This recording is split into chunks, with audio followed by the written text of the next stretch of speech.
In the previous match against the Netherlands, we played through extra time, which wasn't easy. Today we were tired but found our strength somewhere deep down to earn this victory. And it was a really good game and a serious performance. It was how we expected this game to go, and so we prepared for it very well. We knew that they would have lots of the ball because they have great midfield players, and that we would have to run a lot, but that we would also get our opportunities to score because we knew that they could quickly come undone. And so we were well prepared for the game, as always. As for me personally, I've been very happy throughout this World Cup. I'm really enjoying it a lot, and thankfully I'm able to help the team get things done, make things happen. I think Lionel Scaloni, our head coach, has said that after every game recently that we're a very intelligent squad and we know when to suffer when we have to suffer, we know when to have the ball and we know when to press and when to sit back. We know how to read the game very well. We have a very good technical staff who prepare well for every game and leave nothing to chance. They let us know every little detail before the game and then we see it on the pitch. That's why we didn't get stressed when we have to run from one side of the pitch to the other because Croatia had the ball. They had lots of possession, but we know that could work in our favor because the three center midfielders would get disorganized and leave space behind. It was a great game. Today was the best match, along with the Netherlands. We're well on course for the final. The slap in the face against Arabia was good for us in time. This team realized they could get there, and they got there. Now we have to wait and see what happens. There's nothing else left. We have to dream because this happens once every 4 years, and you don't have many chances. Now we have to enjoy it. Whatever happens now, we have to enjoy it. The truth is that Messi is more of a captain than ever. He is more Maradoniano. You can't compare them, each one is a player and a person. I'm very happy about everything. It's a joy despite all our problems. At least, as they said, we have some joy. I'm really excited. It was the best game we've played so far. Like every match, we suffered as always. We are used to it. We are in the final once again in the final. It's crazy. It's a great dream. I hope it happens. It's been a long time since we've been so excited and united as we have been this year for being able to get here. We are all pulling in the same direction, which is very nice. In other countries, you don't experience the passion for football as we do here. So I think it's unique. What can you do? Put in a good effort right up to the end, but just didn't pull it off this time. So. Argentina a better team, do you think? Argentina, no, it's just their night. I don't think. I think we played quite well during this tournament. And, just wasn't our night. Well, it's a big disappointment, but you know, we came to the semi-finals. It's a big stage. Last World Cup, we also got to the final, so we move on. You know, pick ourselves up, maybe try for the third place, and that's it. Is there a bit of sadness tonight because I guess that will be the last time we see Luka Modric? Yes. It's especially sad for him, you know, but it is what it is, you know. Life goes on, and new players will come in, new Modric. So we hope for the best. Argentina was a better team and they won. I can't fault any of that. 3-0 speaks for itself. So, you know, good for them. It's a sport. Again, we did the best we could, but we weren't good enough. And what about Zlatko Dalic? Is he the right man? Zlatko Dalic is a phenomenal coach. I think there's not too many of those guys. He's a gentleman, he's a professional, and I can't say enough good things about the man. He's one of a kind, I would say. It's not an easy tournament. It's a very difficult tournament, as you can see, especially this year. All the teams are getting so much better. There's not much separation between the top and the bottom. So to make it to the semifinals, very happy, very proud. And what does Luka Modric mean to you? Oh, he's a legend. He's a legend. It's sad this might be probably is his last World Cup, but he's a real inspiration, not only for guys my age, but younger kids growing up. So yeah, he's a legend, and he always will be. Yeah. Well, here's the Rai Sports correspondent Abby Yomo with more in the her. To the big game, a massive had points to be proven, and we saw that happen. Not just Lionel Messi, but it was a collective effort, especially from the midfield, Rodrigo de Paul, Paredes, and the midfield. But not only did they do that, in 2018, Croatia recorded the 3-0 victory over Argentina, and it seemed to be like a replay and a revenge, which Argentina were able to execute. If you watch from the first 25 minutes, they had the full possession. Their plan was to actually tire the Argentine side, but that did not work out as some errors led to goals. The first goal, we saw how Modric lost the possession, in which Alvarez actually used to get a penalty against Livakovic, and the second goal and the third goal also came in. So it was a big game. Now, Argentina will be hoping to see if they can get a World Cup trophy. In 2014, they were at the finals. Who knows? In football, Livakovic actually made contact with Alvarez, who was the last man there, and it was a penalty. And he didn't get a red card, he got a yellow card at that. But normally the last man gets a red card. But in the new rule, it says if you are given a penalty, a yellow card will follow. But that was actually a penalty. But like you said, it actually destabilized the Croatian was to defend or tire the Argentine team. And when they got that first goal in, they actually began to wonder, should they go back or should they come forward? So in that stead, they were not able to defend the post and actually score a goal. So yes, the goal actually destabilized them, because after 4 minutes, another goal followed quickly. Every fan, you can see the Argentina fans actually celebrating, and well, it's a big one. History has been made for Messi, and he's just one step closer, like I've said before, to clinching a first ever World Cup trophy in his career. Morocco have a ladder to climb, defeating France. If they can, they will make further history by becoming the first African team to actually get to the finals. But Morocco, like who said timeless, numbers of time, they play about the same style with Croatia. But what's important to note is that they have a very good defense. Not just do they have a good defense, they have a very good midfield. And they might be able to hold on for a very long time, but France may just have what it takes to actually crack the defense of the Moroccan team. It's not going to be an easy game for France, but I see France actually, because of the kind of players they have.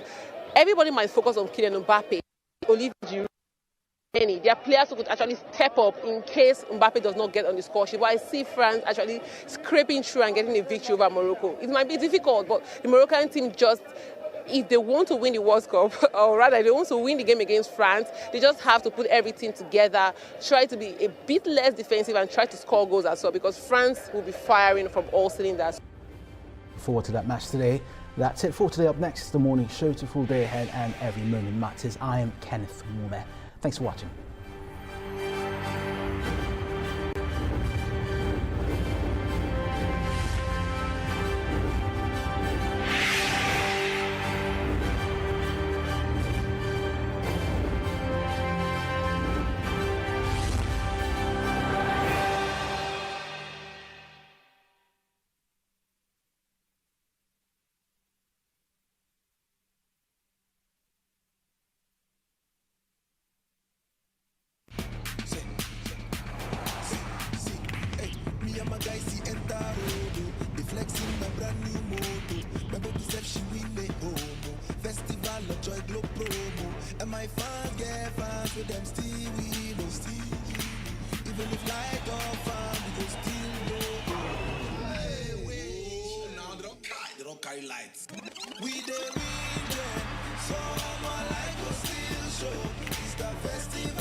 all starts with a bell. And that bell means it's business time.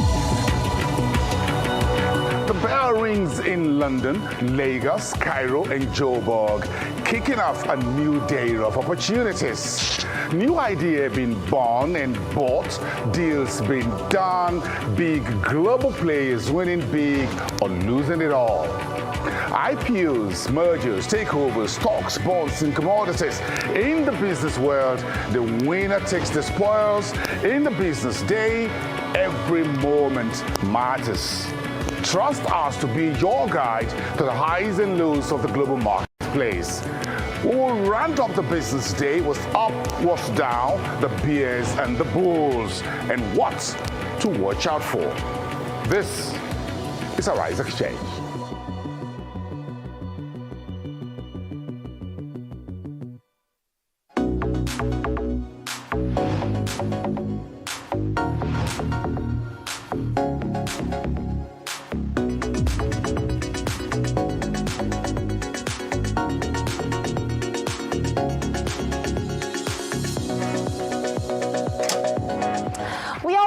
A bit of showbiz.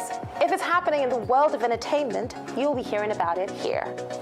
From what's trending on the socials to music and movies, and all the latest showbiz gossip from around the world. Join us for a front row seat at the Oscars in Los Angeles, or the biggest moments from Fashion Week.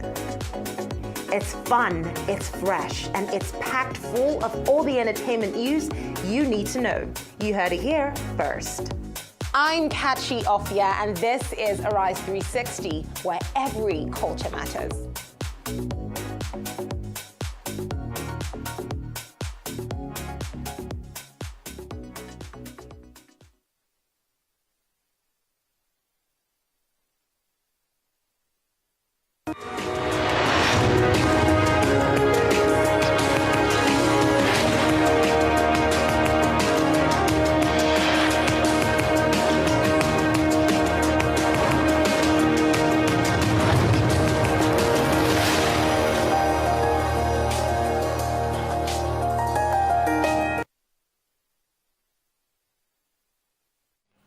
Good morning. You are watching the morning show here on Arise News. I'm Ruben Abati.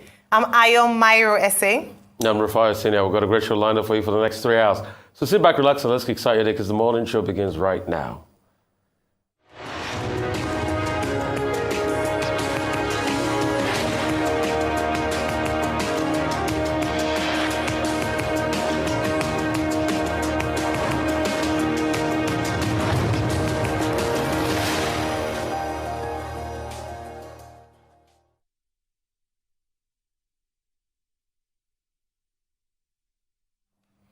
Every social, cultural, and political group in various regions of Nigeria will seem to be throwing the weight behind one presidential candidate or the other as the heat for the number one job in Nigeria politics intensifies.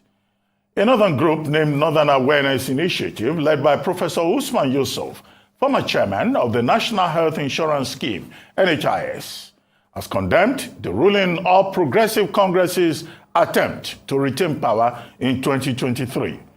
The group also condemned the APC-led federal government for leading over 130 million Nigerians into poverty in the last 8 years, citing the records by the Nigerian Bureau of Statistics to back that up.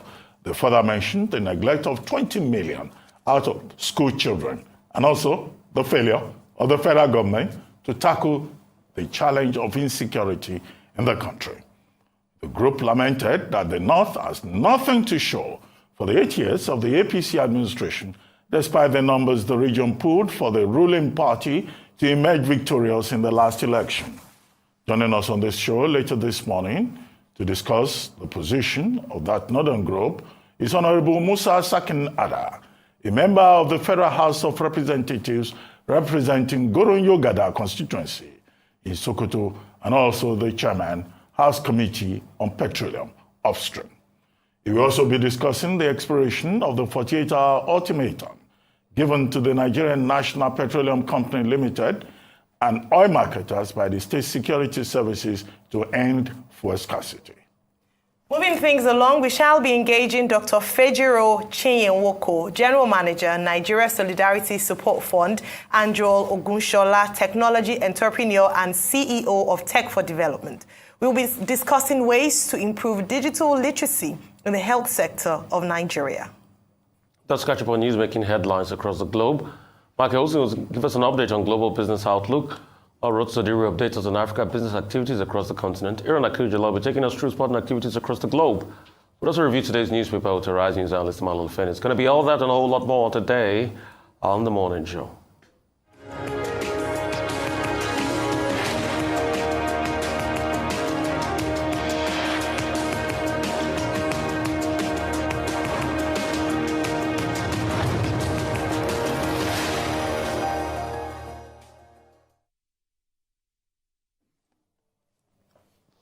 Welcome back to The Morning Show right here on the Rise News channel. It's now time to take a look at news stories making headlines around the globe. President Muhammadu Buhari is reiterating the Nigerian government's determination to achieve 30 gigawatts of energy by 2030. He made the remark during the discussion panel on a just energy transition at the ongoing U.S.-Africa Leaders Summit in Washington, D.C. He also outlined the comprehensive energy transition plan unveiled by his administration in response to issues associated with climate change. State House correspondent Adeso Mora reports from D.C. President Buhari arrives the venue of the summit. It's his first engagement at the three-day high-level meeting between President Biden and African leaders. U.S. Secretary of State sets things in motion with his opening remarks. We know that African nations have contributed relatively little to this crisis, but are disproportionately harmed by it. It's both unfair and unrealistic to ask them to turn their backs on economic development and opportunity in the name of a clean energy transition, to ask them, in effect, to forego what many of us have done in the past in developing our countries and our economies. And so we believe that the best way, indeed the just way, to address the climate crisis in Africa is to work together. Many climate and environmental activists have criticized industrialized countries such as the U.S. for not accepting responsibility and liability for the climate crisis, not only as a moral obligation, but also to help finance climate adaptation actions on the continent. However, Mr. Blinken says the U.S. remains a partner in solving the crisis while announcing a $290 million investment in the Power Africa program. The United States will work closely with African countries as they determine how best to meet their specific energy needs, understanding that for many, the clean energy transition will be a transition to consistent, reliable energy in the first place. We'll do so through programs like Power Africa, which has mobilized the public and private sectors to deliver cleaner, more reliable electricity to over 165 million people in sub-Saharan Africa who previously didn't have access. We're proud to announce a new investment of $290 million in that program. Combating the climate crisis, like so many other challenges we face, was actually championed by Africans in the first place. Indeed, in Africa, we see not only the stakes of this crisis, but also the solutions. Gabon has led the way in conserving its forest resources, which now absorb 140 million tons of CO2 every year, benefiting tens of thousands of people vulnerable to both floods and to droughts.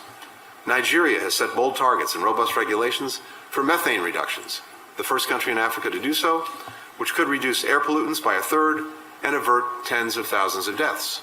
After that, the discussion on climate adaptation and the just energy transition went into closed session.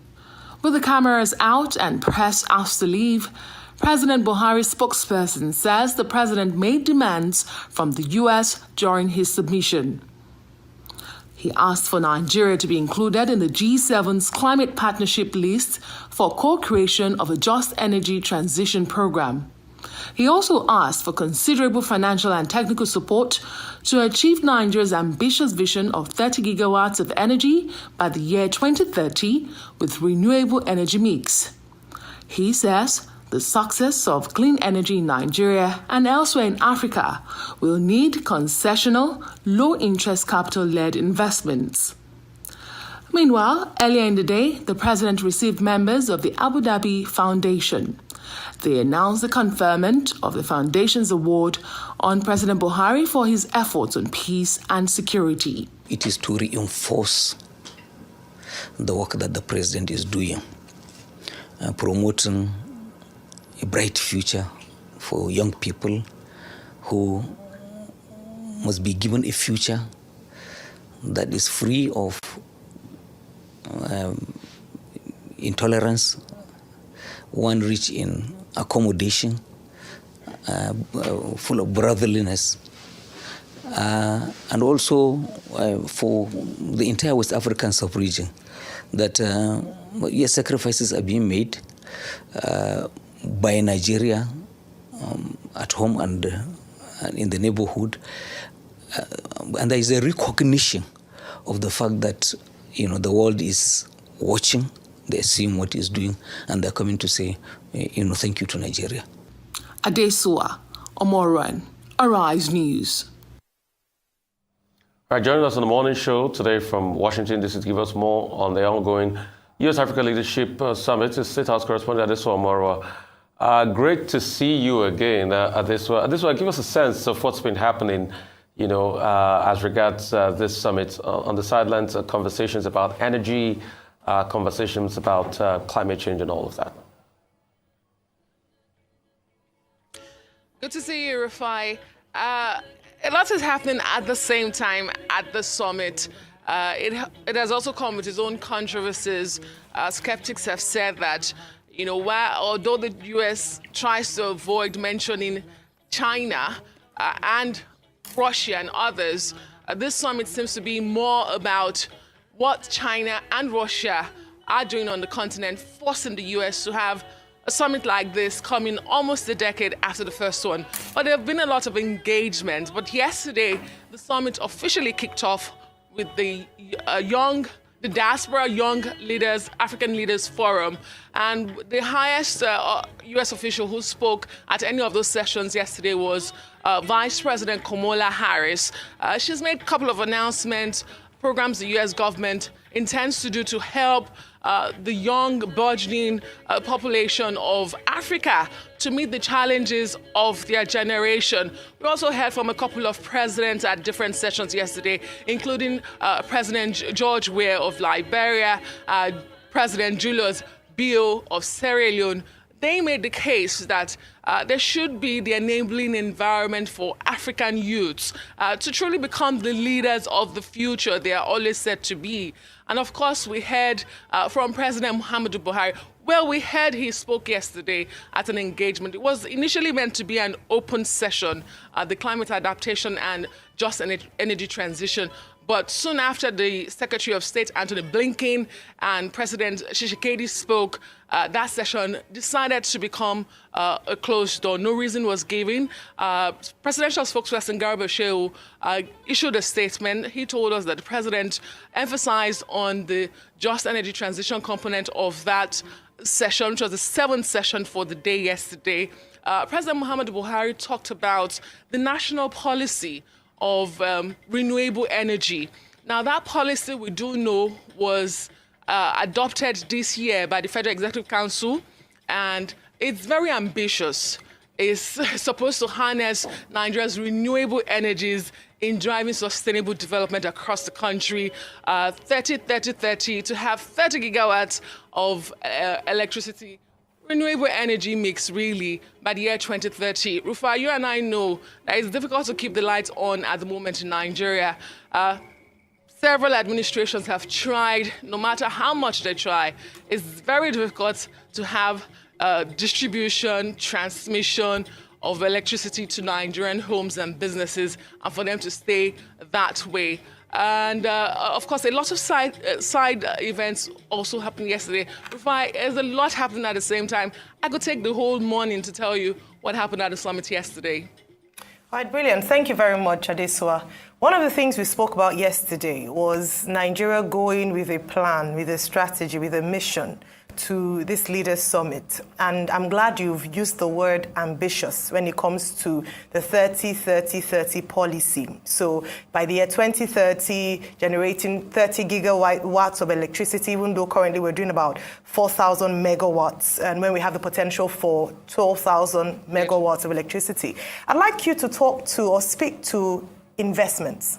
Because I know that in the president's speech, he was speaking about the importance of investing into the power sector in Africa, especially in Nigeria, to achieve these goals, and also the Power Africa program by the United States. Were there any conversations around this, or are there any prospects? Are people willing to invest in achieving the 30-30-30 policy? Yes, Ayo, so great. The president did speak about the financial burden of energy transition. You and I know that there's a race to net carbon economy, there's a race to net carbon world, albeit different pace for different countries at the moment.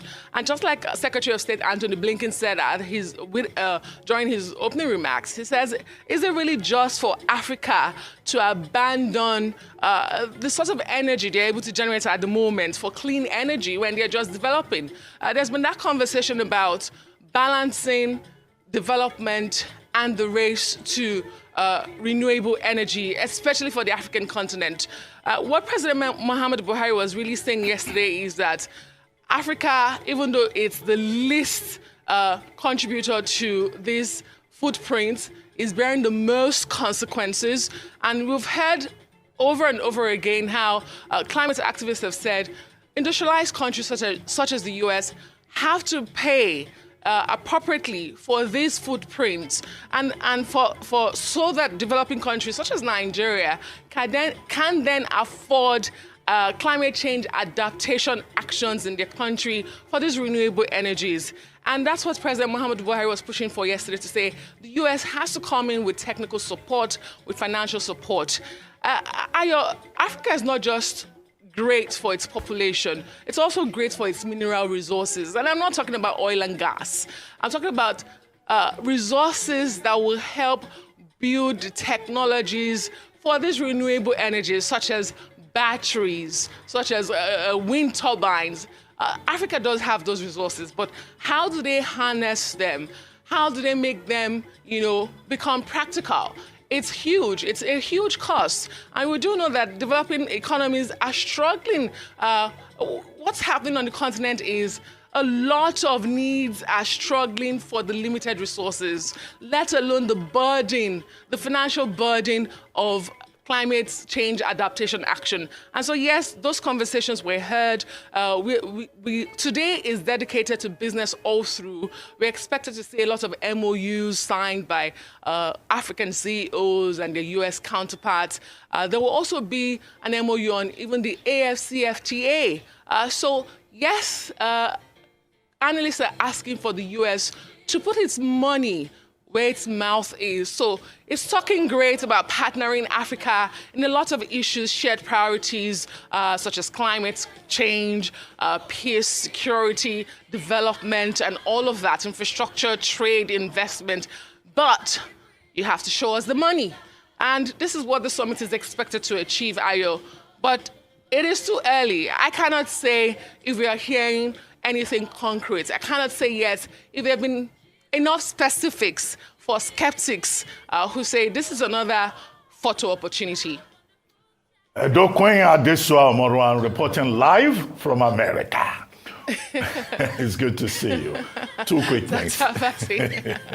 Two quick things. One, talk to us about the Artemis Accords, because we were told that Nigeria and Rwanda were the two first African countries out of the 23 countries that have signed to sign up to that Artemis Accords about peaceful exploration of space. And then secondly, you mentioned business meetings. Yes, there's supposed to be the Nigeria-US Investment Forum. Looking around, who are the business people from Nigeria that you have seen on the ground, either there on their own or as part of the president's delegation?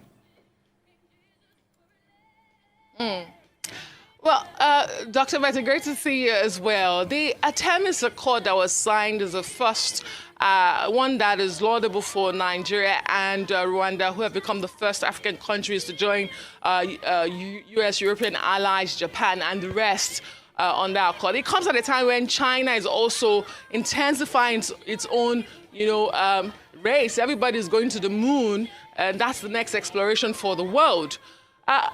But I do not have much on that accord yet, Dr. Bati. I do not have the details of it. But yes, we should hear more in the coming hours and coming days as analysts begin to look at its importance and its relevance to Nigeria at this time. And but again, Nigeria signing that accord is a plus. And for the business individuals or business people here, we've seen the governor of the Central Bank of Nigeria, Godwin Emefiele. He was on ground the day President Muhammadu Buhari arrived here. A couple of ministers, Minister for Communication and Technology, the Minister for Trade and Investment is also on ground. The Minister of Transportation has been cited. The private sector, we do know that CEO, the UBA Group, Tony Elumelu, also is on ground. He had a side event some days ago. There are a number of Nigerian CEOs that are on ground here. A lot of business entrepreneurial minds and individuals that are at the summit, Dr. Bati. Again, today is all about business. It's going to look at a lot of critical sectors, such as the trade investment posture of the U.S., agribusiness, the digital sector, the tech sector. Dr. Bati, you know very well about the AGOA flagship program of the United States and how trade has declined on the African continent, even under that flagship program, especially for sub-Saharan Africa that trades with that flagship program. It enables duty-free products into the United States. Even for the northern African countries that have their own window of trading, truly generalized trade systems, we've also seen a decline in trade through that window as well. And all of this, the US says, is trying to correct. $55 billion was announced yesterday for the next 3 years on the African continent. Again, we haven't heard the meat to the bone of such announcement. That and many more. A lot of people will be looking at to hear the substance of all of this, Dr. Bati.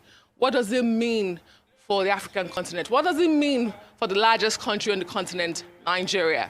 All right, thank you so much for your time on this one. Hopefully, Nigeria will be up there as regards aerospace, when the Artemis Accord kicks in fully. Thanks for your time. We'll move on to the next story this morning. The chairman and editor-in-chief of This Day Arise Media Group, Prince Unuka Baigona, yesterday responded to allegations leveled against him by the APC, or Progressive Congress Presidential Campaign Council, PCC. Director of Media and Publicity, Mr. Ononuga, and his Director of Strategic Communications, Mr. Alake, also challenged them to present their candidate, Bola Tinubu, for debate and town hall meetings in order for the electorate to interrogate the proposed policies and program and made informed choice who should lead them in 2023. Obagwana, in a 4-page rebuttal by an article by Ononuga and Alake, which was in response to an earlier statement by This Day Arise Group, titled Tinubu and This Day Arise Media Group, an attack on free speech, stressed that journalists were not the opponents of the APC presidential candidate in the forthcoming election. The statement titled Lies Have Short Legs, They Do Not Run Far. The fake news from Bayon, Onuga, and Dele Alake, categorized in 4 parts and was signed by Obaigwana's Chief of Staff, Fauziya Muhammad, while noting that although the APC PCC members had personally called to dissociate themselves from the resort to blackmail, personal attack, and bullying by Alake and Onuga, the statement noted that everyday media calls on public officials and those who seek to account, establishing that there is nothing personal with the APC candidate. There's a lot to discuss on this matter. This matter just keeps going on and on. Ayo, you want to have a stab on it first, and Dr. Abati will take it up. And probably comes back to me. Ayo. All right, thank you very much, Rufai. Let me borrow the heading of the statement that Prince Obaigwena made, which is Lies Have Short Legs, They Do Not Run Far. Very detailed, and thanks for just highlighting the 4 categories. Dele Alake and Mr. Dele Alake and Mr. Bayo Ononuga had released a statement in response to the This Day Arise Media statement on press freedom. And what Prince Obagbena did in that statement was to address specific issues that were highlighted, especially allegations made on his person and his business. So he spoke about the MKO June 12 elections, very detailed, I must say, very detailed 4-pager, and talked about what transpired, what really transpired between him and Chief MKO Abiola, talking about the fact that he was running with the National Republican Convention whilst MKO Abiola was running with the Social Democratic Party, SDP, in 1993. And of course, naturally, they were on opposing sides of a political divide. However, having to come together when Abacha came, the military wanted to disrupt what was a democratically elected process. Now, beyond that, he also spoke to the allegations around his involvement with the EFCC or not, and the Nigerian Proprietors, Newspaper Proprietors Association of Nigeria, NPAN, and what transpired, especially with Dasuki Gate, the refunds of money, and just really spelled out in detail what happened. He also spoke to his exclusion from being a director in the UK and talked about the fact that the matter was before a UK Court of Appeals, the UK Court of Appeals, and finally ended with staff salaries and other matters. Again, like I mentioned, detailed.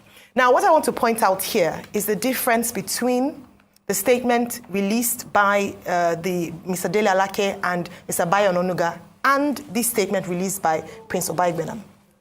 One statement didn't address the issue. What they did as a rebuttal or as a response to what the These Day Arise media had released was just an attack on personalities without responding to the issues. What Prince Obagbena has done in his statement is that he took each of the matters, allegations, one after the other, and gave detailed responses, dates, facts, as a proper journalist should do. What we are asking, and still going back and putting forward to the APC spokesman, is this. Stop the distractions.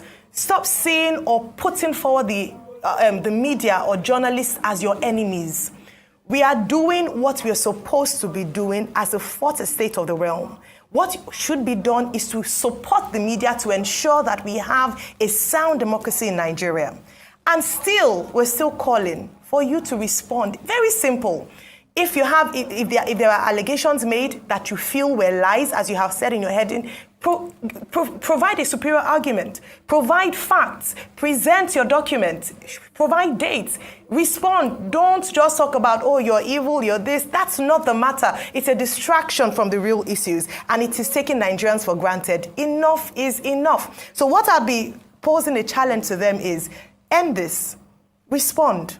As with the call from Prince Obagbena's statement, put yourself to, submit your principle to a public conversation, a town hall series. Even if you do not want to come to the This Day town hall meeting, present yourself for media scrutiny. Respond to some of the allegations, strong allegations around, being a drug baron and so on, and respond. Chief Bode George posed the challenge yesterday. Just tell us your school, your classmates, your teachers, simple things that Nigerians are asking.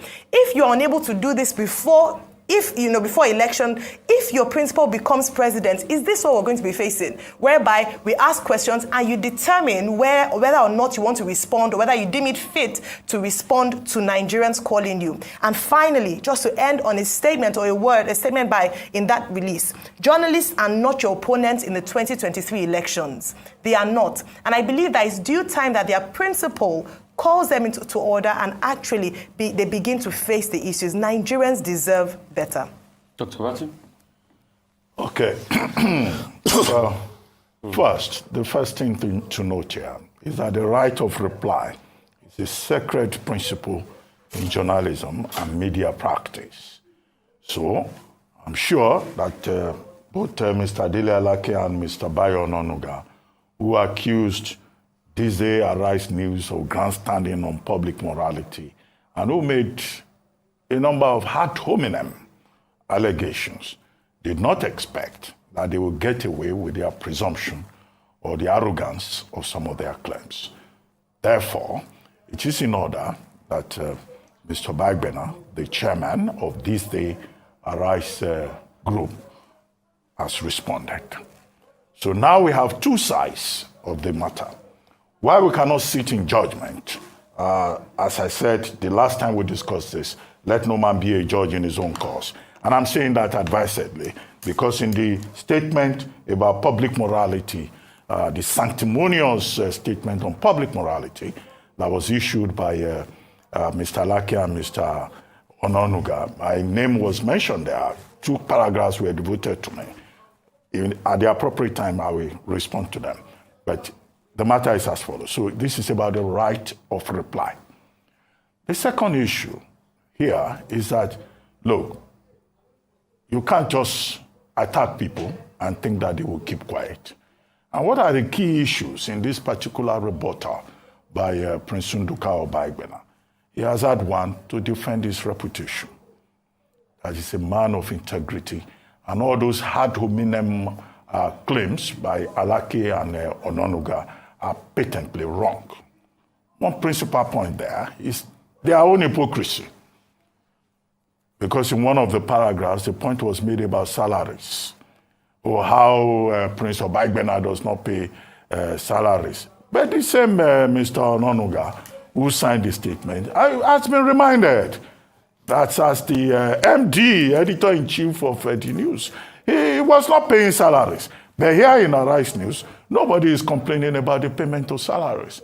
Even if all of us will agree that, look, the economy is bad, the media environment is poor, but I have not heard anybody complaining about payment of salaries.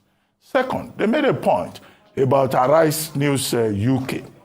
That was also effectively debunked to the effect that, look, Arise News is broadcasting from across continents, across Africa, across Europe, across the Middle East.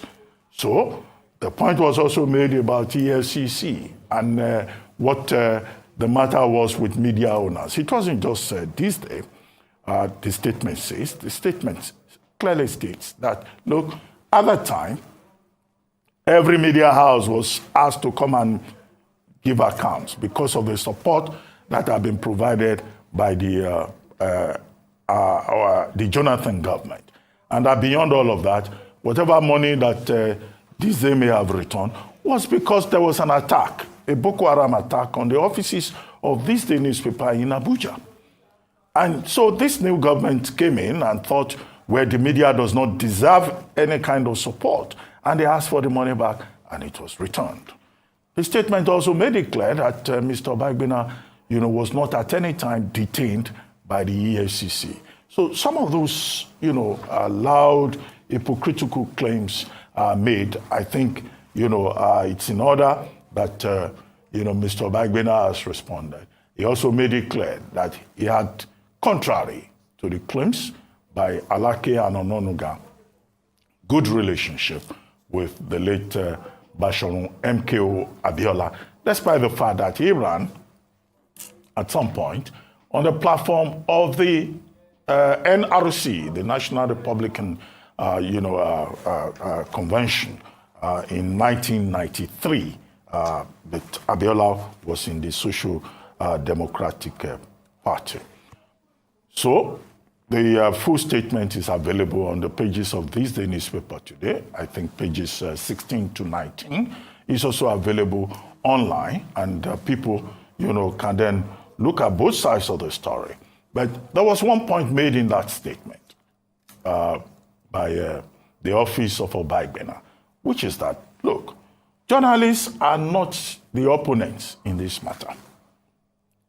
Journalists have a constitutional responsibility, and I think it's so painful that one has to be explaining the responsibility of journalists to a Mr. Lake or a Mr. Ononuga, who had spent their own entire lives, also in this space. They need to be reminded of what the job of journalists should be. I think that's very sad. In their old age, they shouldn't expose themselves to this kind of ridicule. But the point, of course, is clear, that journalists are not the opponents in this matter. What journalists have been asking for is that, look, candidates should engage with the public. When questions are raised, candidates should be ready to offer explanations. The only thing that Asiwaju Bola Ahmed Tinubu has been asked to do by the media, by the independent media, is basic questions. Basic questions. Explain these basic questions. What is your background? What is your actual identity? Where did you go to school? Were you associated with, drug trafficking, narcotics trafficking? These are just basic questions that anybody can just respond to. And yet, he will say that he will not make himself available for interrogation at a public forum. He will insist that he will organize his own conversation. Okay, maybe that's a political strategy. But when Nigerians ask these questions, respond. Instead of this argumentum ad hominem that his spokespersons are engaging in. However, that statement also pointed out that this is not the entire team of Asiwaju Bola Ahmed Tinubu fighting the media. It's just two persons, Mr. Alake and Mr. Bayo Ononuga. And that there are members of the Presidential Campaign Council of Asiwaju Bola Ahmed Tinubu who are not part of this.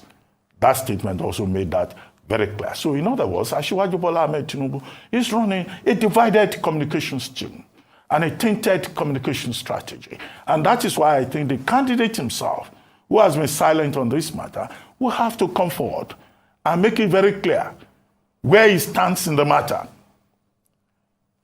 Is it the case that two members of his team are fighting a fight, a battle that is at best a distraction? Which takes me to the point about the role of communications strategies in this whole matter. And I speak as somebody who has experience in that regard.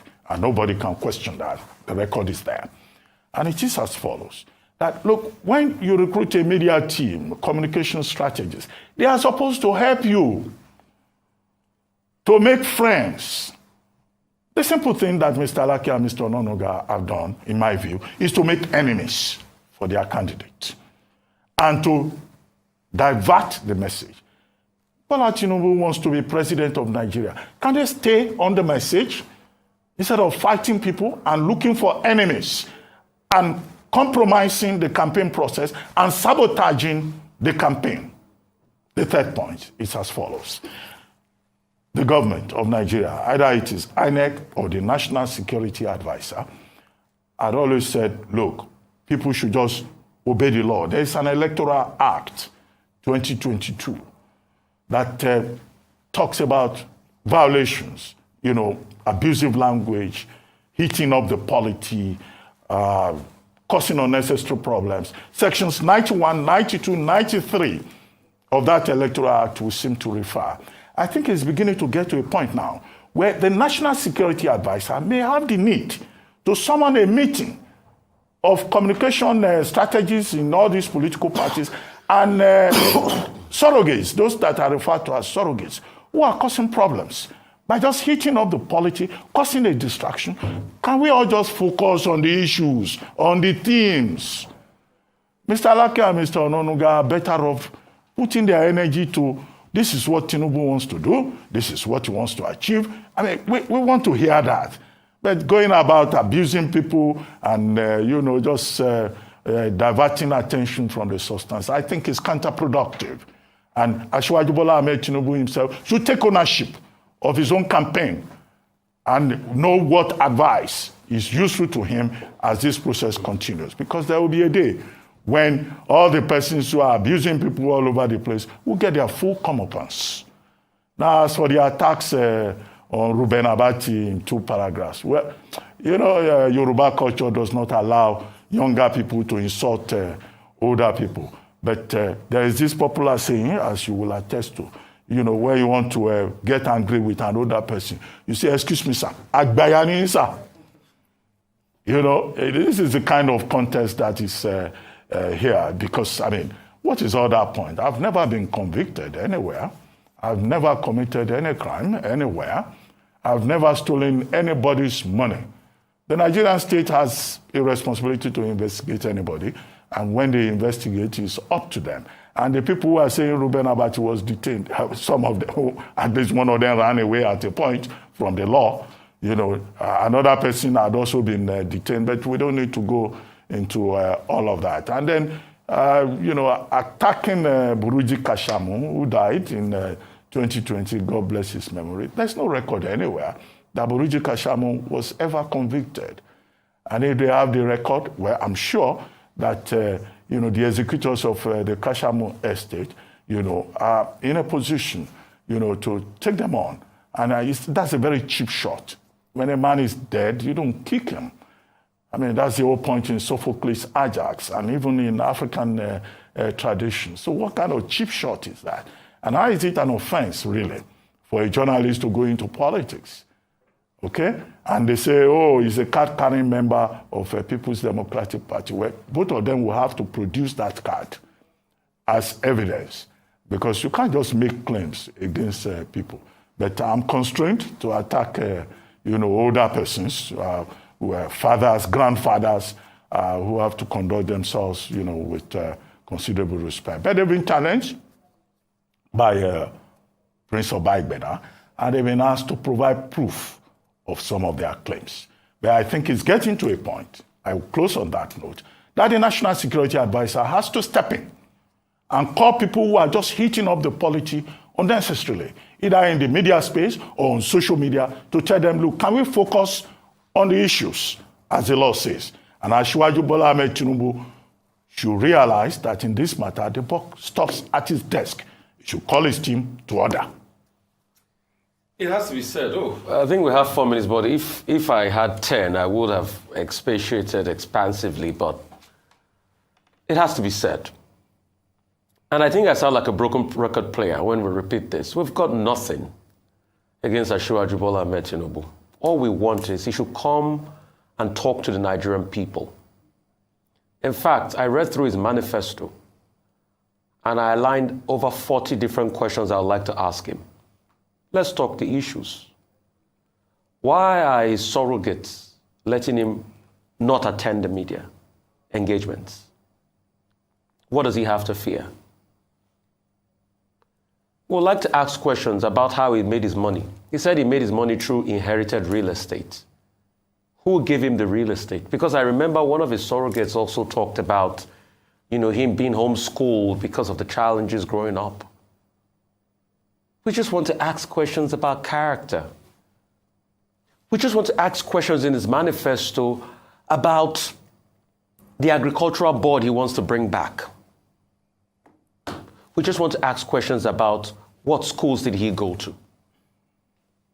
We just want to ask questions about allegations that have been circulating for a while, about narcotics and drugs and all of that. And he has the right to come clear all of that. Why are we asking those questions? Because our job in the media is to be able to amplify the voices in society and get clarity in our outcomes through questions.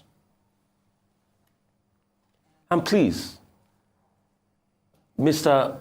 Prince Ndukau Obaigbena has reacted to all of the concerns. But I think what Mr. Dele Alake left in his reply, rather than attacking Dr. Abati and Prince Ndukau Obaigbena, is that he should answer the question that did he really call the management of this day to sack me, Rufai Oseni, and Mr. Shaka Momodu, editor of This Day? Can he reply to that? Because those were the real substance in the matter. Did he call? And why did he make that call? Also, he should reply as regards the case raised and the rebuttal raised as regards the man that died, that This Day enunciated.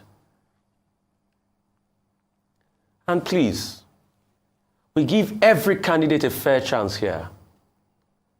I would not like to join words with Mr. Dele Alake and our Bayo Onuga because I have absolute respect for them, despite the fact that they disrespect me in public. I'll always go high when they go low.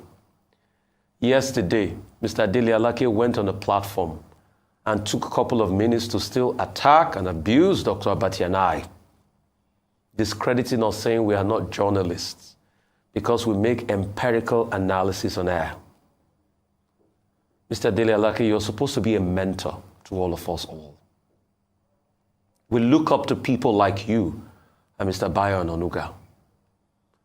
And young journalists are watching. We've got no problems. Come on the Arise Morning Show. Let's debate your manifesto. Let your candidate come on this platform. Let's just debate so that Nigerian people can have a good show. But we will not come down to your level of vitriolics and abuses. I've got nothing but love and admiration for Mr. Dele Alake and Mr. Bayo Ononuga. Nigerians are watching, and most importantly, children are watching. That's all on News Island. We'll take a short break now. When we return, we'll have Michael Wilson and Ruth Sudiri to give us updates on global and Africa business. Give to stay with us.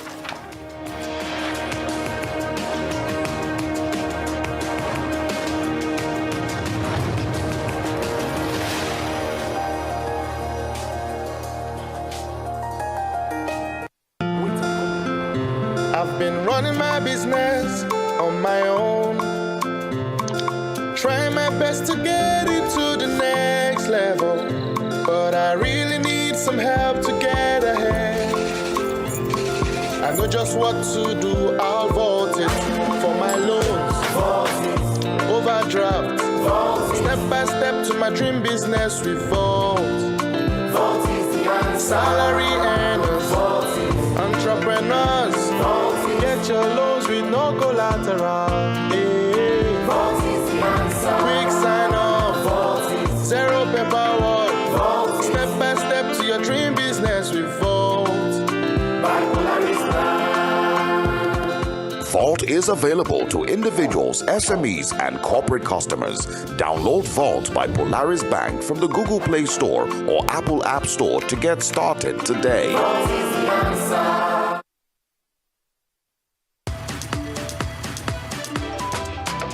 Welcome to the Glow Festival of Joy. It's a celebration like no other, with prizes like no other. 20 new houses to be won, 24 brand new cars, 200 sewing machines, 100 generators, 1,000 rechargeable fans. It's raining Gidigba prizes this season in the Glow Festival of Joy promo. Dial *611# to enter and grab your share of prizes in this celebration of a lifetime. It can only be Glow.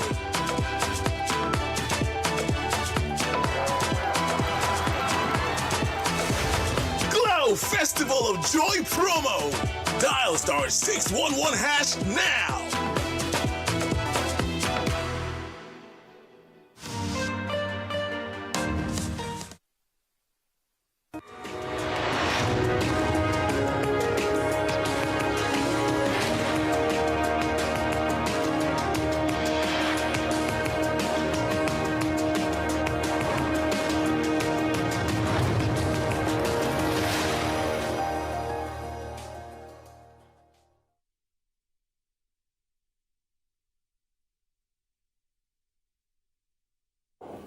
Welcome back to the morning show here on Arise News. For Global Business Update, Michael Wilson joins us now from Cape Town, South Africa. Good morning, Michael. Morning. Just some slightly cooler US inflation figures yesterday. Of course, the big one is the FOMC meeting, which is taking place today, and we will get an announcement about interest rates in the United States directly following that. But slightly cooler than expected. I'll give you the details in just a second. So basically what that's done is that's kept the markets relatively flat as far as the Asia-Pacific markets are concerned. In China, investors have been waiting for a meeting which we understand has been put off because of COVID-19. It's the annual meeting where the Commerce Department and the Finance Department in China give their ideas about where they think the economy is going. It usually sets economic targets. We haven't heard anything about that. Now, I'm going to stay with China because I did say yesterday that it's gone to the World Trade Organization. Again, amidst these sweeping bans that have come from the United States and export curbs which China is facing as far as semiconductors are concerned. Now, as you probably know, any negotiations with the World Trade Organization take a very long time. But the thing is here that the United States is acting on what it describes as national security grounds, and that tends to push up the matter as far as the waiting list, if you like, of the World Trade Organization is concerned. China will recover, most investors think, from the COVID curbs, but it will be a bumpy ride. And China itself, in sort of anticipation of any more chip war problems, of course, and there will be, is unveiling a $143 billion package to support the semiconductor industry. At the same time, the United States is ratcheting up the chip war by adding, amongst others, Yangtze memory technology, plus others to its blacklist support. And the kind of countries which will benefit from this are going to be India and Vietnam, which are both deciding to be felt to be cost efficient as we speak. So, as far as the United States is concerned, then stock futures are relatively flat as a result of those cooler than expected inflation figures. It doesn't sound a great deal of difference, but year on year was 7.1% as opposed to 7.3% as expected. A month on month was 0.1, which was slightly less than expected. These are tiny little things, but they mean an awful lot to the markets, and the markets have taken it being a good move. Now, we're going to hear from the Fed tonight. We're going to hear from the chairman of the Fed, and of course the interest rate decision, which we will get from the FOMC later today. But the balancing act stays exactly the same. What the Fed has to do is not crimp the economy too much, but at the same time, let everybody know that the cost of borrowing will not go down and that inflation will be beaten one way or the other. But the economy, they're hoping, won't be crushed. It'll be what's described as a soft landing. Okay, now, Sam Bankman-Fried, the ex-CEO of the failed FTX, has been denied bail in the Bahamas, as we suspected he would be, and is on his way back to the United States. The security people in the United States are calling it, and this is quite important that they're putting a stress on this, old-fashioned embezzlement, conspiracy to defraud, US wire fraud, securities fraud, but remember this old-fashioned embezzlement. They're calling it one of the biggest financial frauds in US history. So the fancy la-di-da about Bitcoin may be existing, but remember that phrase, old-fashioned embezzlement. That's going to be the foundation of the charges that he will be facing in the United States. And the Bahamas would very much like the property that he bought back, just $256 million worth of it. Sometimes we ought to look out for these kind of things. Do you know what? There are bits of caution about this. My old one is, if it looks too good to be true, it probably is too good to be true. Don't be fooled by people with huge educational qualifications in the same way that Bankman-Fried had, and at the same time, be very aware of people offering something that everybody else wants desperately. These are probably very, very generalized cautions. No doubt you will take them on board, but that's what the people who fell for this FTX probably fell for and have lost fortunes as a result of it. Tesla shares down 28% in the recent weeks. That's since Musk took over Twitter, and it's lagging other car makers actually. Ford, GM, Volkswagen are all slightly up. Here's Tesla down 28%. We know that he used a lot of his shares to purchase Twitter and so on. But investors are looking at Tesla and saying to themselves, we need some shock therapy here. Unsurprisingly, what shock therapy usually means is share buybacks by the company. So you can expect that. Now, to the UK, and riven with strikes, winter of discontent and all that, terrible storms, terrible things. But this is quite important. The chief nursing officer has told the unions, the RCN, the Royal College of Nursing, not to put patients' lives at risk. I suspect that what's happening here is a slight softening in the stance of the strikers, and I think this was slightly reflected yesterday. I mean, the rail strikes are a whole other ballgame, but here you have a chief nursing officer saying to the nurses that want to go on strike. Don't put patients' lives at risk as a result of that. We talked briefly yesterday, and we talked last week about the relaxation of city regulation in London. Andrew Bailey is the latest to warn the Chancellor, the Finance Minister, Jeremy Hunt, about city deregulation. If you remember, quite stringent rules were brought in between 2007 2008 financial crisis to separate very, very clearly retail banking from riskier investment banking. It's felt that those rules will be relaxed. There are plenty of them, but those are the main rules that will be relaxed. And he is actually saying this ring fence, you want to be careful about relaxing this ring fencing. That's Andrew Bailey speaking from the Bank of England. Oil has got a boost from those cool inflation figures in the United States. Between 70 and 80% is the sort of range. Sounds quite big, actually, if you're an oil trader, but that's what we're looking at the moment. China demand is still absolutely key to all this. Certainly, as far as OPEC's concerned, no guidance from them whatsoever. They've merely been telling us in their yearly report something that we all know. There's a bit of uncertainty about, really? Do we need OPEC to tell us that? I don't think we do. The key to it is China demand. If that starts to build up, then the oil price will start to climb. And finally, just a warning from Hong Kong authorities, if we needed this. Now, remember, Hong Kong being the financial gateway, as it were, to China for lots of businesses. And they are saying, beware of crypto platforms because, and this is their Security and Futures Commission, deposits in inverted commas and savers in inverted commas are not regulated and get no protection whatsoever. You have been warned. That's Hong Kong, the latest warning on cryptocurrencies. That's the global view. All right, real quickly. I totally support the Bank of England chief this morning. Isn't Jeremy Hunt overreaching this by pulling all those regulatory frameworks now? Have we forgotten what happened so soon in 2008? Have we forgotten the nationalization of banks like Northern Rock? Have we forgotten what happened to Lloyd's TSB? Is it not time for us to bring sanity back? Those are just my concerns. Because we're beginning to dig the holes again, Michael. I don't know what your take is on this.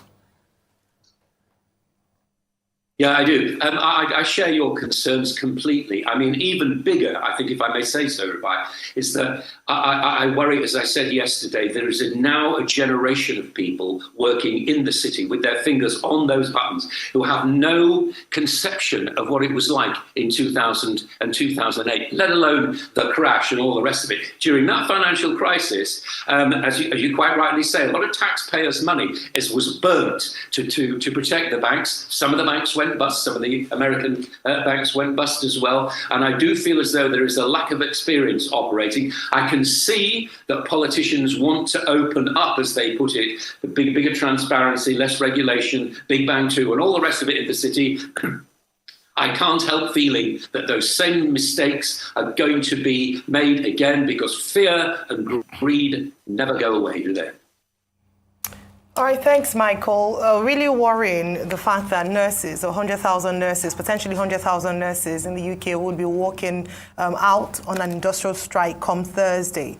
But what's also concerning is the accusation of the Health Secretary, Bakri, that he's not willing to have conversations around pay with the nurses. I mean, I'd like you to speak to this accusation, this statement, and also the impact, the economic impact, if indeed they do have an industrial strike come Thursday out of the other industries who are planning to go on strike, the impact on the UK economy.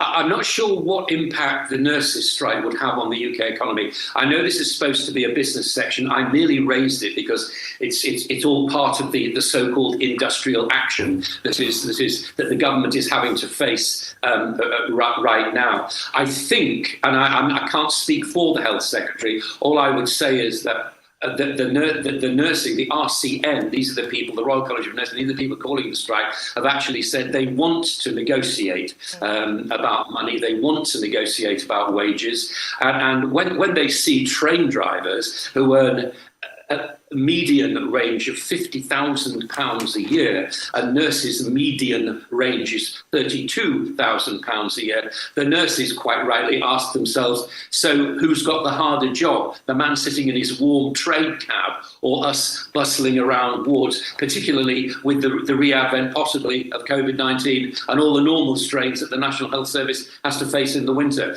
So I feel as though a lot of things are happening, I'm sure, behind the scenes, and a lot of positions are being taken just as they are with most negotiations. I mentioned the fact that the chief nursing officer had written to all of the RCN people to say, look, fine, we understand that you are falling behind as far as your pay is concerned, but when you took this job, it was to protect and nurture patients, and that's what you should be doing at the moment. And that's what she's saying. She's saying, look, people must not die. People must not be put in danger as a result of this strike action. I'm sorry, if you sign up for those kind of jobs, then you have to take that as being part of the job. Well, the nurses going on strike would definitely put lives at risk. And in any case, the NHS is clearly on the brink. But I wanted to ask you about China. China has now taken its case. They fight over microchips, to the WTO. But there's a clause in WTO rules also that says that, a country can take trade decisions on the grounds of national security. And the Americans are claiming national security. And in any case, a dispute taken to the WTO is not automatic. It will take years. And there are no other options available to China, knowing that the WTO is not likely to influence the United States one way or the other. And then, was it 2 days ago, we talked about the Feds coming out today with a new statement about rates. Well, the CPI that was released yesterday indicated a loosening of inflation in the U.S., now 7.1%, down from 7.7%, lower than the predicted 7.3% by economists. How do you think this is likely to influence, the Fed? Is the Federal Reserve, the U.S. Central Bank, likely to still take a hawkish stance or stay within the range of the 50 basis points that we all had been expecting? Or would J. Powell be hawkish?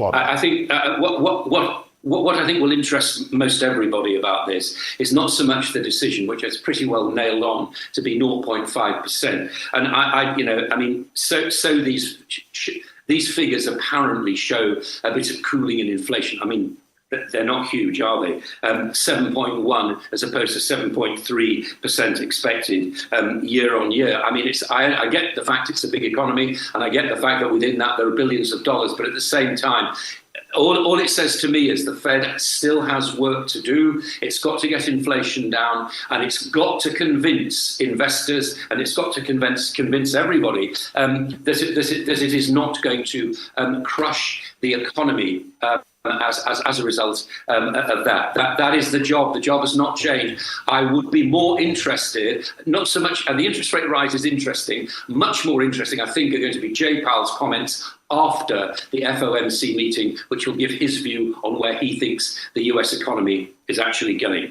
I did mention in my report about the World Trade Organization, interests of national security is the phrase, and that tends to put matters slightly higher up in the in-basket of what the World Trade Organization has to deal with. At the same time, I think it will take quite a few years to do this. At the same time, China is readying a $143 billion package to try to support the semiconductor industry. Make no mistake about it, if it's more cost efficient for semiconductors to be made in India and Vietnam, which I don't know whether it's more cost effective, it's certainly cost effective to be making them in India and Vietnam, then they probably will, whilst the situation in China needs to work itself out. It may well be that there's an enormous amount of protectionism about chips, because chips are the new oil, aren't they? The chips are the new gold. I mean, there's no question about it. Well, thank you very much, Michael. Thank you very much indeed. Now for business updates across the African continent. Rotus Odiri joins us. Good morning, Rotus. Good morning, Doctor. Good morning, Ayo. Good morning, Rufai. Good morning to all our viewers. Talking power, one of my personal favorite topics. President Buhari at the U.S.-Africa Leaders Summit restating Nigeria's Vision 2030 energy transition plans, which I believe we're one of the first African countries to lay out this plan last year. So here's the crux of this plan. We're looking at 30 gigawatts of electricity. A gigawatt's 1,000 megawatts, so 30,000 megawatts by 2030. As part of the energy mix, 30% of that has to be renewable energy, wind, solar, and so on and so forth. And the plan is, of course, no petrol or diesel generators by 2060. And then they're looking at, as part of this plan, 5.3 gigawatts of solar energy annually until that time. How are you going to do this? Well, it's going to cost a lot of money. A whole lot of money. If we take a look at the costs, the transition costs, you're looking at $1.9 trillion up to 2060, requiring about $10 billion spent every year. President Buhari did state that, look at that, $3 billion spent across the entire continent of Africa with respect to renewable energy over the last decade. So how you plan to ramp that up between now and it's really tough. Here's a quote from the president, and he said, consequently, the $10 billion per year target of our energy transition plan represents a significant scaling of current investment flows. Think about FDI. And we need, so this is the key part for me. He says we need support from the US to mobilize the needed resources. It is important to note that for African countries, the cost of finance and the perceived investment risk, i.e. enabling business environment that Ayo talked about yesterday, remains significantly higher than for developed economies despite vast improvement. But I want to stick to something here. The part where he says we need the support from the US to mobilize the needed resources. So this is what I was talking about with respect to deals. This thing came out last year. Would have expected that by now he comes back to Nigeria and say, hey, the US is going to fund this to the tune of $3 to $4 billion or so. The electrification project, and look, they have to give the government credit on this. Their rural electrification project, they've been steadily improving power, renewable energy for rural areas. So about 4 million people have been impacted through solar mini grids, according to the president. Now, here's an interesting quote, something else that I thought was pretty interesting from the president. He said that our aggressive power sector reforms have resulted in cost-reflective tariffs in the power sector for the first time since privatization. Under the Nigeria electrification project, over 4 million people, as I just put that graphic there, have been impacted. I thought it was very interesting that the president is talking about cost-reflective tariffs. Meanwhile, he doesn't want to deregulate the downstream sector and have cost-reflective petroleum products, i.e. the fuel subsidies. I thought that was very interesting. We move on to South Africa, still on the same issue of power.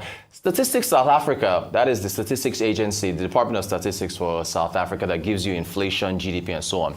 They're looking at rejigging how they record power generation in South Africa. They're actually looking at self-generated power. So basically, the grid, if you look at the fall in electricity generation and electricity consumption from about, 25% of capacity all the way down to just about, 5.56%.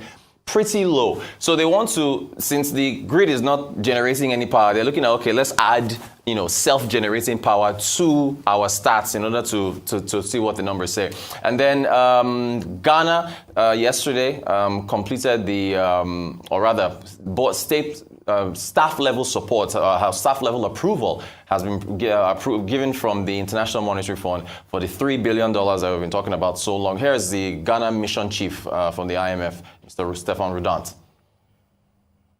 To announce that the IMF has reached a staff-level agreement with Ghana on a 3-year program that will be supported by an arrangement under the extended credit facility and in an amount of about $3 billion.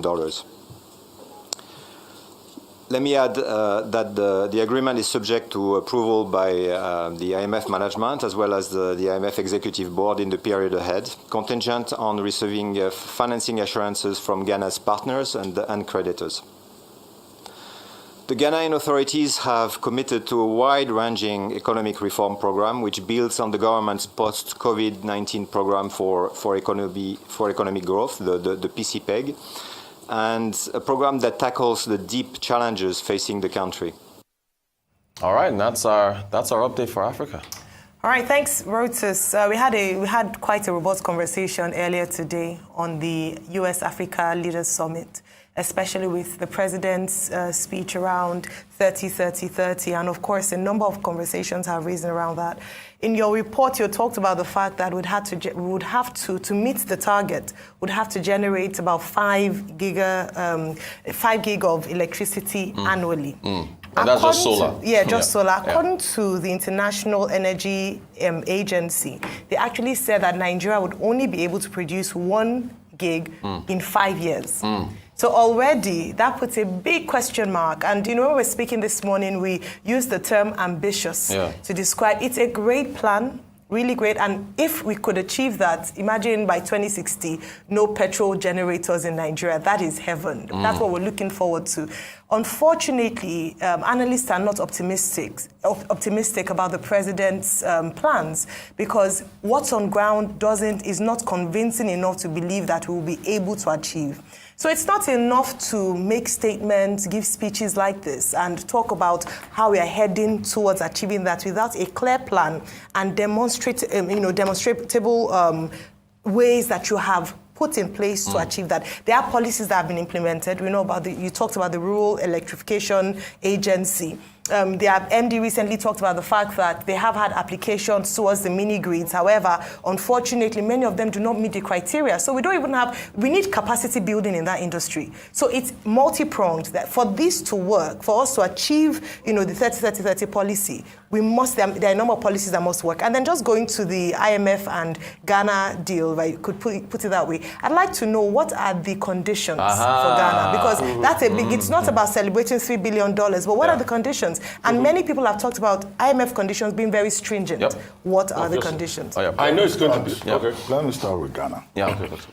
Ghana's national currency, the CD, is the worst performing currency in the world. As has been admitted by the finance minister himself, and in a tweet also by the vice president, Bawumia, who was at the signing of this deal with the IMF. And now, apart from that, government debt is through the roof. On the very high side, extremely high. The Ghanaian government had to sell government bonds out of desperation. We have seen people going onto the streets in Ghana. The government of Nana Akufo-Addo has clearly disappointed the people in terms of the management of the economy. So now IMF to the rescue, as they had promised, as they had hoped. But of course, it takes months before the deal, could become reality. But that's the situation in which Ghana has found itself. The question is, we have seen many countries going to the IMF, Sri Lanka, now Ghana, other countries. What are the lessons that we can learn?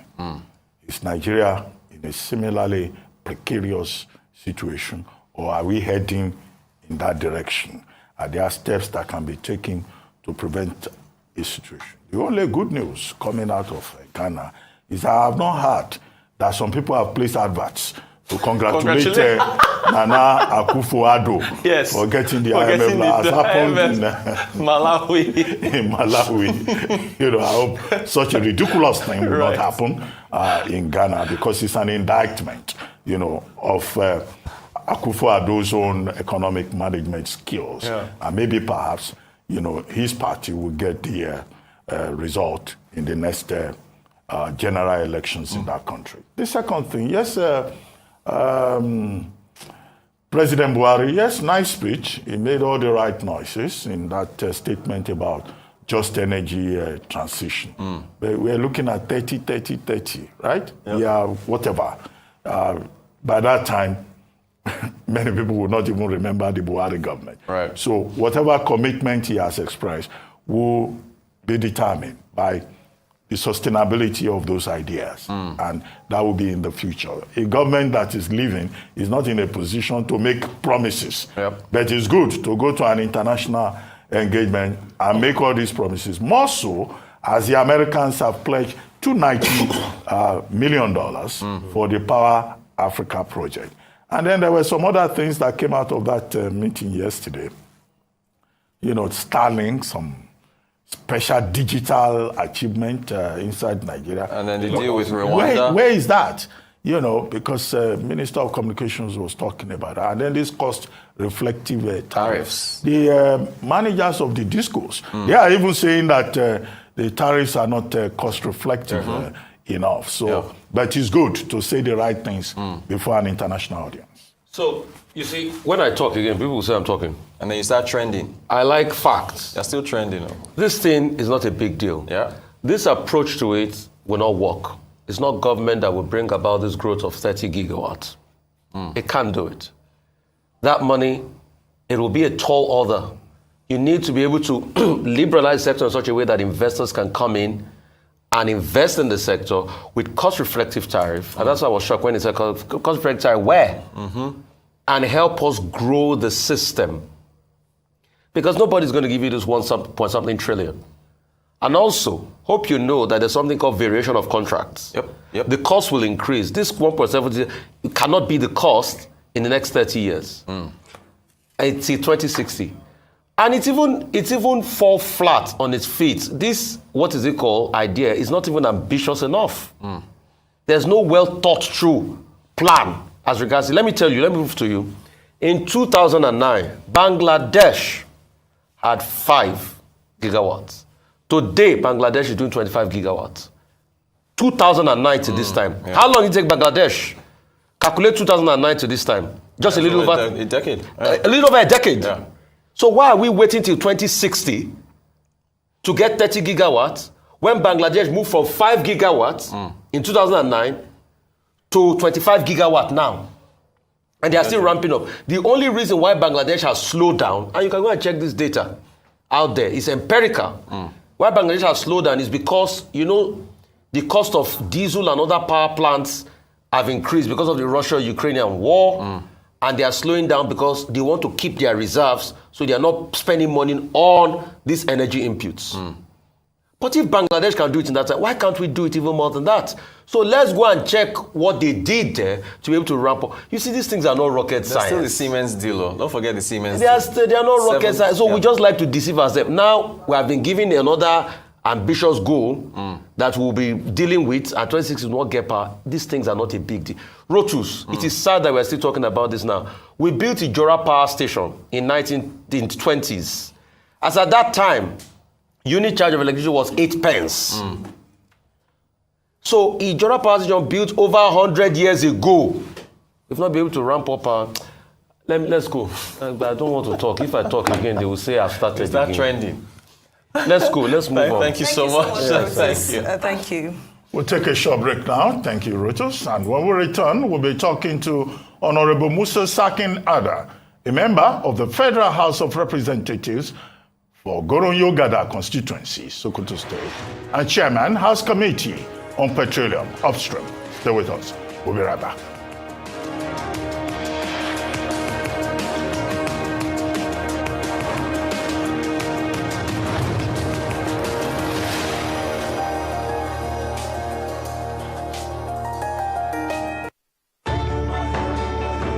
As you adjust to the new realities for operating your business and engaging with your customers, let us help you transform your business into a digital powerhouse capable of adapting and taking advantage of today's opportunities.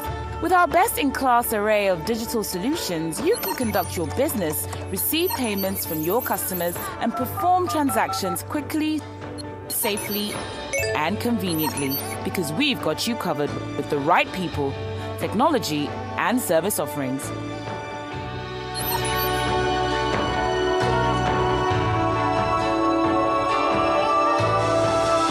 Contact us today and let us take your business to its zenith. Zenith Bank, in your best interest.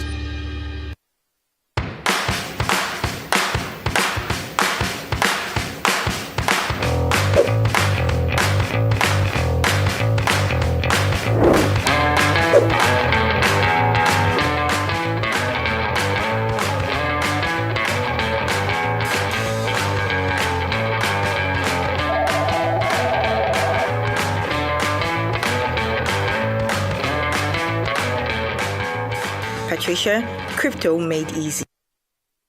A peek protein breakfast gets you up to a great day. How do I know? Because my daddy goes through his work feeling good and always with a smile. Mommy is always filled with confidence. My sister is always in tune. And for me, learning new things becomes absolute fun. That's because all day and every day, the peak goes on. Start your day with a Peak Protein Breakfast. Peak. Reach for your peak. Emergencies happen when you least expect them to.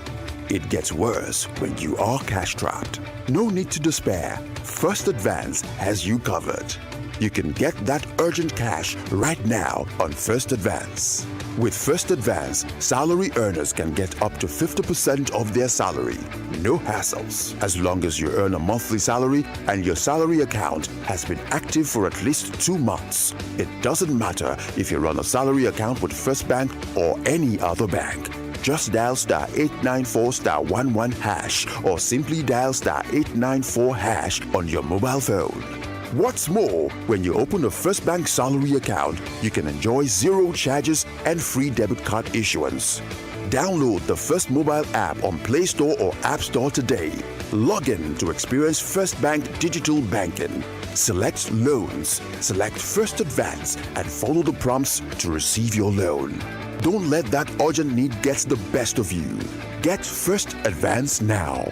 It's as simple as dialing *894*11#. First Advance. Fast, convenient, secure. You first. First Bank. Lagos has amassed more wealth than any other state in the country to be the most comfortable city to live in. Now Lagos is earning 51 billion naira every month. But even with all that money, this is the Lagos you have now. Bad roads filled with potholes, poor drainage system resulting in floods during rainy season, incessant traffic congestions, increased environmental pollution, poor healthcare system, large-scale child begging, poor security and increased crime rates, impunity of state government officials, lack of clean drinking water, poor transportation system. After years of empty promises, Lagos is now rated as the second worst city to live in the world. How long shall we continue like this? Lagos is not working. We want our Lagos back. Vote Dr. Abdulaziz Olajide Adediran Jandor as governor of Lagos State. Chafueko, fight for Lagos. PDP, power to the people.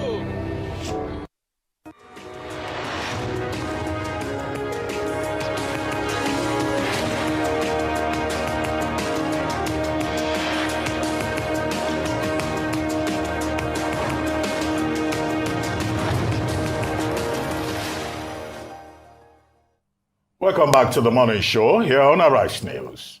As presidential candidates running for the highest office in Nigeria continue to work their socks off with their campaigns around the country, various groups have been picking candidates that best suit their ideas and beliefs, while others have frowned at the possibility of some candidates getting the #1 job in the land. A group of Northerners, led by Professor Usman Yusuf, former chairman of the National Health Insurance Scheme, Ladan Salihu and Mahdi Shehu, have stated that it is suicidal and destructive, allowing the ruling All Progressives Congress to return to power in 2023. The declaration was made by the group Northern Awareness Initiative in Kano at a press conference, saying the same will take place all over the North in subsequent days to educate the grassroots on the need to vote out the ruling APC. Joining us on this show this morning as we discuss the position by the Northern Group is Honorable Musa Sakinada, a member of the Federal House of Representatives for Goron-Yogada constituency, Sokoto, and Chairman, House Committee on Petroleum Upstream. Honorable Ada will also be talking about the expiration of the 48-hour ultimatum given to the NNPC Limited and oil marketers by the State Security Services to end fuel scarcity. Welcome to the Morning Show, Honorable Ada. Good to have you again on the program. We're straight to the business. You just heard the group, led by Professor Usman Yusuf, Mahdi Shehu, Ladan Salihu, saying that the APC should be rejected at the polls. for two reasons, they said. One, the poor performance of the APC since 2015, and second, they talked also about incompetence and the state of health of the APC presidential candidate, Asiwaju Bola Ahmed Tinubu.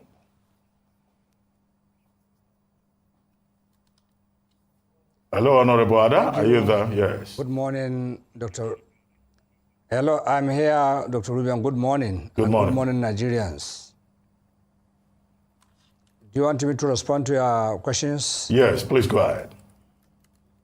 Can I? Well, I appreciate my being here this morning. I would like to express my concern why I should be chosen to come to respond to a group of faceless people who are making allegations, spurious ones, against the APC. I'm not an APC spokesperson. I'm an APC member and a candidate in the forthcoming elections. However, why I'm getting worried is when such kind of things happened, you should target your response to people who occupy certain positions within the APC hierarchy or within the APC Presidential Campaign Council. We have very eminent, eligible, and qualified spokespersons in the two arms. Notwithstanding, I will not shy away. I'm a Nigerian, and I should be involved in any matter that concerns Nigeria, especially if it will improve the well-being of citizens of this country and development of the country in general. With regard to the allegations made by the three people that we have mentioned, in the first place, I don't know any of them personally, and I don't know their character traits, but I have been listening to their outburst on televisions and media, and I have read little about their allegations. My worry is this. We should understand in this country that everybody belongs to a section, and everybody belongs to a tribe or ethnicity, and everybody belongs to a faith. However, having gotten ourselves to live together for over 100 years since the advent of colonialism in this country, time has come when all of us should now try to be united with the spirit of understanding as human beings. And anybody who prepares to be a leader and anybody who wishes to be seen as a leader should always try to strive hard to live above sentiments of any of these primordial issues that I have mentioned. Yes, we are humans. It may be very difficult to dissociate yourself from your background, but it has happened in many places. Most recently, and a good example that one can cite here is the example of Rwanda, where they have a genocide of one tribe against the other, the Hutus against the Tutsis. It was sponsored, the killings of the Tutsis was sponsored and encouraged by the government of that time, who were in power, who even armed the youth and all others that they should go and kill their Tutsi brothers and sisters. Even when a Hutu is married to a Tutsi woman, he will be encouraged to go and kill her or kill her children, and vice versa, because the Tutsis are a minority, and we know what have happened. But today, these people have become very united to the extent of nobody identifies himself with his ethnicity of Tutsi or Hutu, but rather they are Rwandans. I'm not impressed. Let me finish, please. I listened to a clip of an advert in Hausa language, which is circulating by the duo of Mahdi Shehu and Professor Usman, where they are saying people should join the APC because of a statement credited to one of the ministers of President Buhari, Hadi Sidika.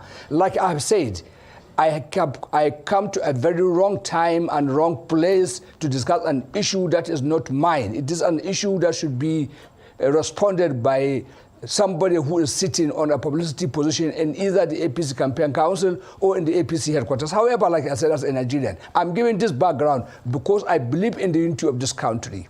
Many people lost their lives to defend this country when somebody attempted to disintegrate the country, and we know the consequences. And now for somebody to come and start professing that because of a certain background of somebody based on ethnicity or faith or anything, that person should be rejected. This is I will never support. I belong to the North. I'm proud of the North. I wish the North should progress, but alongside Nigeria. I cannot divide from where I come from. I'm Hausa by tribe. I'm Hausa Fulani. My mother is Fulani. My father is Hausa. But that does not mean I should not cohabit with anybody from the other tribes. I'm a Muslim as well, a very proud, good Muslim. But that does not mean I should not cohabit with a Christian. I studied with Christians in secondary schools. In my primary school, there was no Christian in my class. But in secondary school, I had many Christian classmates, and we lived peacefully with them. One of them used to spend his holidays with me in my village. He was from the southwest. And I've also visited their own families. And we still maintain relationship. We are friends. He professes his faith, I profess my faith. Having a friend from other tribe or from other religion does not negate you from being what you are. We should try to live above sentiments. If at the level that we are blessed, God has given us opportunity to have gone to the schools, from primary school to university, and now to come and socialize with people of various strata in businesses. For God's sake, how could somebody come and become a champion of this integration of people? Whatever problems they have in Katsina, let them go there and have it in Katsina for Mahadi Shehu and Professor Osman. But not to come and make it a Nigerian factor. They should go there. Between PDP and APC, it's their choice to choose a governor of their wish, but not to escalate it to the point of hatred.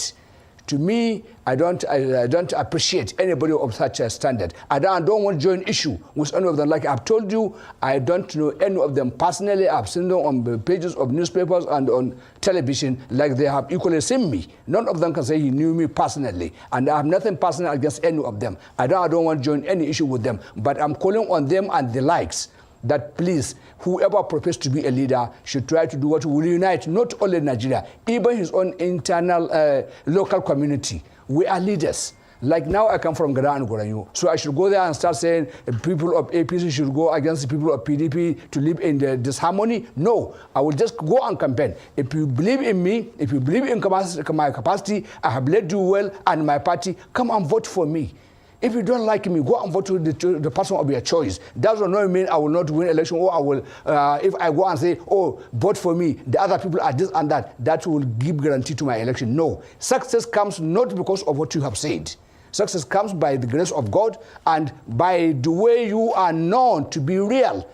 Somebody should not just come and start saying things anyhow. Never. People should not be desperate because they are looking for power. Should not be desperate because they are looking for money at any cost. If we go by a video clip purported to have been sponsored by one of the Hausa comedians or Hausa actors, Babanchinedu, or what he said, there was a transaction of chat between Mahadi Shehu and Bola Ahmed Tinubu, where it was alleged that Mahadi Shehu accosted Bola Ahmed Tinubu, requesting for a certain amount of money for him to go and blackmail Atiku or blackmail other aspirants, and for him to praise Tinubu, and Tinubu declined. I don't want to believe such clip is true, but I have seen it. And it has widely circulated. So all right, Honorable Ada, Honorable Sakin Ada will come now. Listen, please give me time. Let me initiate. People should understand the basic. I want to ask you a follow-up question. So that my point can be seen clearly. I want to ask a follow-up question. If I have not finished, you cannot. Please let me finish. Let me finish, please. Go ahead, please. So that people can understand clearly the point I'm making.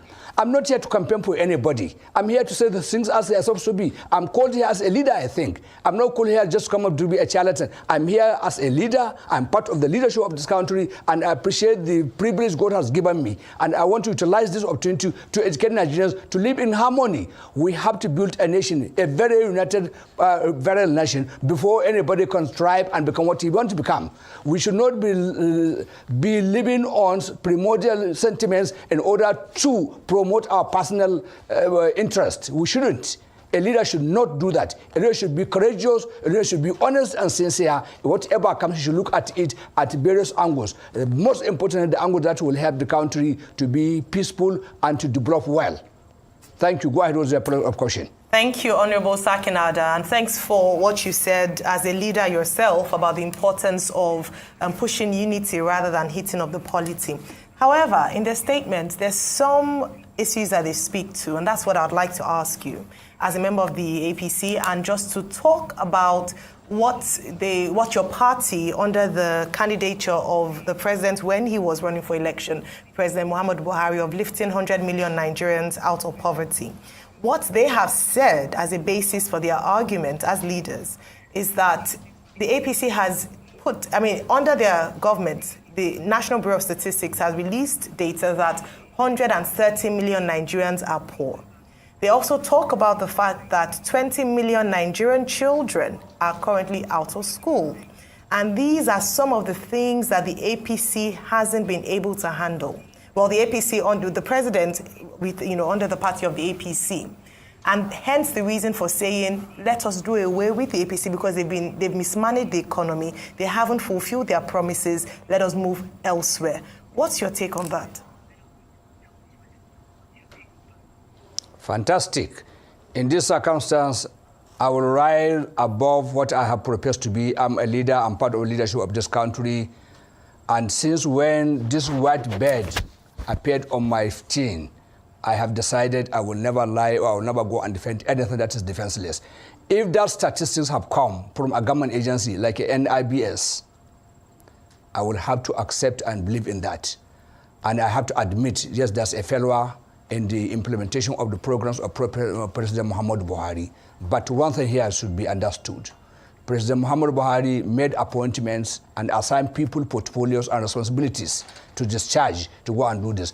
And I, as a member of the Nigerian Parliament, I have said it many times here, that certain amounts of money have been budgeted as presented to us by President Muhammadu Buhari, and we approved it, and that monies were not properly utilized. And I said here, you, the journalist, and Nigerians general, should be asking questions to those people who have been saddled with the responsibility of utilizing that money for their benefit. But people kept quiet. Why? If anybody knows that money had been budgeted to uplift people from poverty, and that money were allocated and given to a particular individual, these people are known. They occupy offices. People should channel their attacks, their questions on them. Many of them are still in their offices. They are Nigerians. They should be accountable. They should account for every kobo, every naira that they have collected on behalf of Nigerians, and they misuse it or divert it for other personal use. And we have various institutions of investigations, such as the ICPs and the EFCC. What are they doing? Somebody told me that some of the ministers are the most property owners in Abuja and Lagos today. And these people are among those that have been invested with the powers and to go and uplift people from poverty. I will not defend that kind of thing. I will never, even if I'm the one found that I've taken anything that is allocated to the public for use, if anybody knows anything, he should go and petition me. I'm ready to go and answer. I don't like corruption. I don't want to be corrupt. I only preach to my children, don't be corrupt. In fact, I'm telling most of them to go and be entrepreneurs, so that they will not be encouraged by what is happening in the public service, because that's the root of corruption in this country. With this, I would want to say the APC as a party, let me finish, the APC as a party, President Muhammadu Buhari as a government should not be held only responsible for this. Those specific individuals should be targeted. They are known. You have the power to call their names, you know. You have been calling names of people that said this is the X, Y, that have done this and that, including, especially, let me finish, including one of your promoters, the CBN governor. I said it here before. At the time I was talking, you cut me up. I was trying to make an explanation of how the CBN governor misled this country into the what we are facing in terms of suffering of this country. He's in charge of monetary and fiscal policy of this country, but he misled President Muhammadu Buhari. So we bear some program that you call AMCO borrows, this, and that. A lot of trillions have been given out, and this money, there was no commensurate result to what is dashed out. But he always come up with one policy or another, to the extent of coming to contest for presidency of this country. To offer what? And now to the extent of coming to bring this financial redesigning, which I support. I told you here. At one of our last programs, I told you I support the program of redesigning of the Naira. But I said I have some reservations. Whether it is done with good intention and it is sincere, that will help the economy of this country. Anything that will help the growing of the business, economic development of this country, unity and impartial provision is what I stand for. I will never depend anybody who does anything wrong in his office. Even if I'm the one, let me be targeted and be investigated. I'm a public officer now. If anybody knows I've done anything as such. And I'm encouraging you people, those ministers, those permanent secretaries, those directors who are in charge of the poverty alleviation, and this MBS statistics have come out. You should raise questions, open it up. Let it be a serious debate, not a debate of who become president or that. This is something more important at this moment. Can I come in here? Please. I will appreciate to come back another time and discuss this. Honorable we shouldn't allow people to take our money and go away. Honorable and you, at the post-real arm of the estate, you are the one that should champion this cause. Honorable Ada, please let me speak. We get you very well, all right? But let me make some corrections. It is the National Bureau of Statistics that released the report that says 133 million people are in poverty.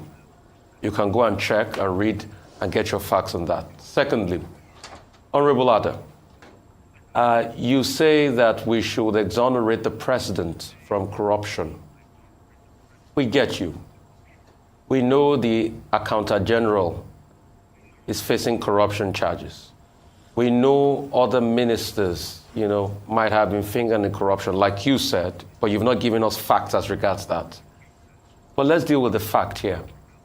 I'd like to ask you, who elected these people, or who brought in these people to be ministers in the cabinet of President Muhammadu Buhari? Who does the responsibility stop with? Who did the Nigeria people elect? Is it me, or you, or the ministers? Who is supposed to take the blame if monies are not properly spent? Probably you or myself. Who does the buck stop with? Who, I ask you. So why wouldn't President Muhammadu Buhari will be mentioned? And if you say, hang on a minute, please. If you say the ministers are bad, the ministers are a reflection of the judgment of President Muhammadu Buhari. So do you say that President Muhammadu Buhari's judgment was bad as regards the ministers that you are now claiming are corrupt? Who gave the order for this Naira redesign? Was it the CBN governor? Didn't it go through the president? Please answer these questions. My very good friend, Honorable Ada. Good to see you again. Thank you, Rufai. And don't misquote me. I did not say I did not believe in the figures given by the MBS. What I have told you, I have heard. As a member of parliament, MBS is supposed to send a report to a committee of one of the houses, and until today, there's no such report laid before us. So whatever comes to me here, and because you invited me here, your presentation, you utilize my portfolio as member of the House of Representatives, so I cannot work on speculation. I have seen the purported report on the newspaper. As a member of parliament, I'm supposed to have it officially, and I can debate it. I can give my stand. Like I've said, I'm not condemning it. I'm not disputing it. But I need to be sure that has come from there. People can concoct anything. So you should get me clear for this. Second, like you said, I and President Buhari, President Buhari as elected, and whoever is elected are supposed to be the one asking questions on whoever does any misconduct of his public appointment. I agree with that completely. But you too, I remember in one of your statements trying to justify why Bola Ahmed Tinubu should attend one of the town halls organized by your media. You are saying you quoted a constitutional provision which gave you the powers to make sure that there's good governance in this country, and as such, you are empowered to invite any presidential aspirant or any candidate of any party to come and appear and make his position known to Nigerians. And even when they responded, that does not translate into you must compel somebody to come. It is a choice. You still insisted. I was following you up. I'm not trying to make an argument here on that, but I'm only trying to draw your attention to understand this. So by that constitutional provision that you said you are empowered with, you are equally empowered now. If you believe in the report of the MBIS that out of 200 million people, about 120 million people have plunged into poverty, or 20 million people plunged into poverty, whatever. I have not been sure of the figures as it is. It may be 20 million or 120 million, whatever it is. You should champion. You know those people who are assigned responsibility of removing people from the poverty. You know them very well. Like I've said, I come here on invitation. I should not mention any of anybody. You could, by that provision you have quoted, you can say Minister so person was allocated so amount of money for budgetary allocation in this year or last year or since when he was appointed, and that money have not been seen to have affected effectively on what he was asked to do. Where are the monies? Then you should also equally call on the various investigation agencies, anti-corruption agencies especially.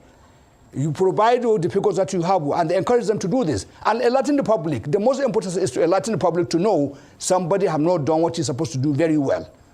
I've said, I'm part of the leadership of this country, and I'm proud because it's a privilege given to me by God, which I appreciate. And the only way I can appreciate it is to be honest and sincere in whatever I will say, and I will do. I will not compromise my integrity. And I will not just come here and start saying things because I want to praise myself. Never. Even if I'm the accused, I will answer it.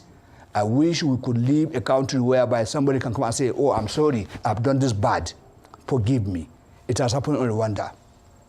Most of the testimonies of those survivors against those that were alleged, when they were sending trial, they confessed, yes, we participated in this genocide. And their prison terms, if they were given life sentence, it was reduced to prison terms with hard labor. That's how they developed their Kigali capital city, where most of Nigerians go now for their conferences and their holidays. And we see it's a wonderful country.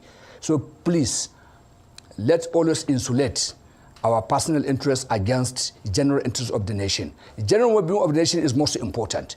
Whatever you want for a peace, whatever you want to achieve, you can only do that when you have a peaceful nation. And when you have a nation in the first place, if nobody believes in this nation, he should please go and find another nation elsewhere. It is not must that somebody must be a Nigerian, but you can't be here and be castigating the nation. Oh, you must be here holding public office, public trust, and you utilize it only for your personal interest. That should not happen. And I hope and pray in the next dispensation that kind of thing will be seen in the parliament, where members like I and others will come and say, this have happened against the interest of this nation, and this happened in the budgetary provision and budget implementation, and such people should be asked to be questioned. Many times, many of us in the parliament, we raise questions among ourselves. Are we doing what we are supposed to do as empowered by the Constitution? Honorable Ada. Do we really? Let me finish, Dr. Ruben, please. Let me finish, Dr. Ruben. It's a matter of concern to this country. We do ask ourselves in private that have we achieved what we are supposed to be there as parliamentarians? Because many a times we pass the budget, and even after the budget was passed, when it comes to implementation becomes very poor. Not only very poor, but sometimes diverted. And what have we done? We are the one that should call those people and say, account for what you have collected. We have not done that. Many of us are concerned with that. We say it privately to ourselves. I hope the number will grow more to the extent where we can do it in public. Go ahead, Dr. Ruben. Okay. You are chairman of the House Committee on Petroleum, upstream. So you say, okay, you want to talk about the interests of Nigerians. A major point of interest has been crude oil theft. Now, we discussed this recently on this program. We had the director in charge of upstream with the NNPC, Mr. Balawunti, on this program. And he talked about the security architecture that has been put in place, multimodal, multi-pronged, which has checked crude oil theft to the extent that now from 1 million barrels per day in July, and with Shell returning to Forcados, by now we are now doing 1.59 million barrels per day, with expectations that this will improve. Now you are in charge of the committee on the upstream. How do we sustain this? Because this is important. Crude oil theft is linked to revenue, is linked to national security. If I've heard you very well, you said you had Mr. Balawunti, who's director in charge of upstream in the NNPC. Yes. I don't know when he becomes that, but I knew when he was general manager of NAPIMS. I know there are some ongoing organizations in the NNPC, but let me be honest with you. Balawanti is not among the people that should be trusted or whatever they said. He's among the people that are very cunning, very unreliable, very That's not the question I asked you. That's not the question I asked you, Honorable Adam. No, let me finish. No, I asked you a question about crude oil theft. I have to say this clearly. Don't attack persons on this program. Yes, it's about, no, I'm coming to that. Focus on the subject. I have to make a foundation. No, don't come and abuse people on the program. The subject is that Balawunti should not, okay, the crude oil theft, why I'm saying this, Dr. Ruben, we initiated investigation. I'm not discussing Balawunti with you. I'm asking you a question about crude oil theft. Please, I am going to answer you on that. I initiated as chairman of committee on upstream, which you're asking me here about that. Allow me to answer you. I initiated a crude oil investigation, a crude oil theft investigation. What we raised questions and what we asked to be given information on, Balawunti refused and declined to appear before the committee. We are still working on that committee. We have not submitted our report. So that's what I'm trying to put to you. Understand this clearly. The crude theft is real, it is happening, and is very, very unfortunate. The Minister of Petroleum, State Minister of Petroleum appeared and confirmed, yes, the situation is very alarming. The GMD of NPC also appeared and answered that situation is very alarming. And in his words, that is a collaborative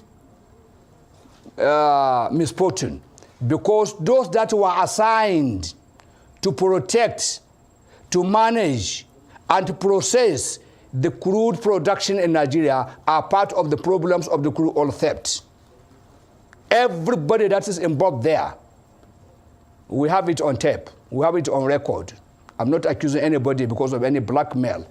I'm talking as a responsible person, and because it involves my integrity, I would keep my record there. Even when I leave the office, you can see it there. This is just an opportunity to highlight what has happened. Go and ask some of your colleagues, press, who attended our public hearing. They have it there. So it is most unfortunate that we have this situation. How do we rectify it? Now the NNPC have said they have observed the need of involvement of the locals in the protection of pipelines. And that's where Tompolo comes in.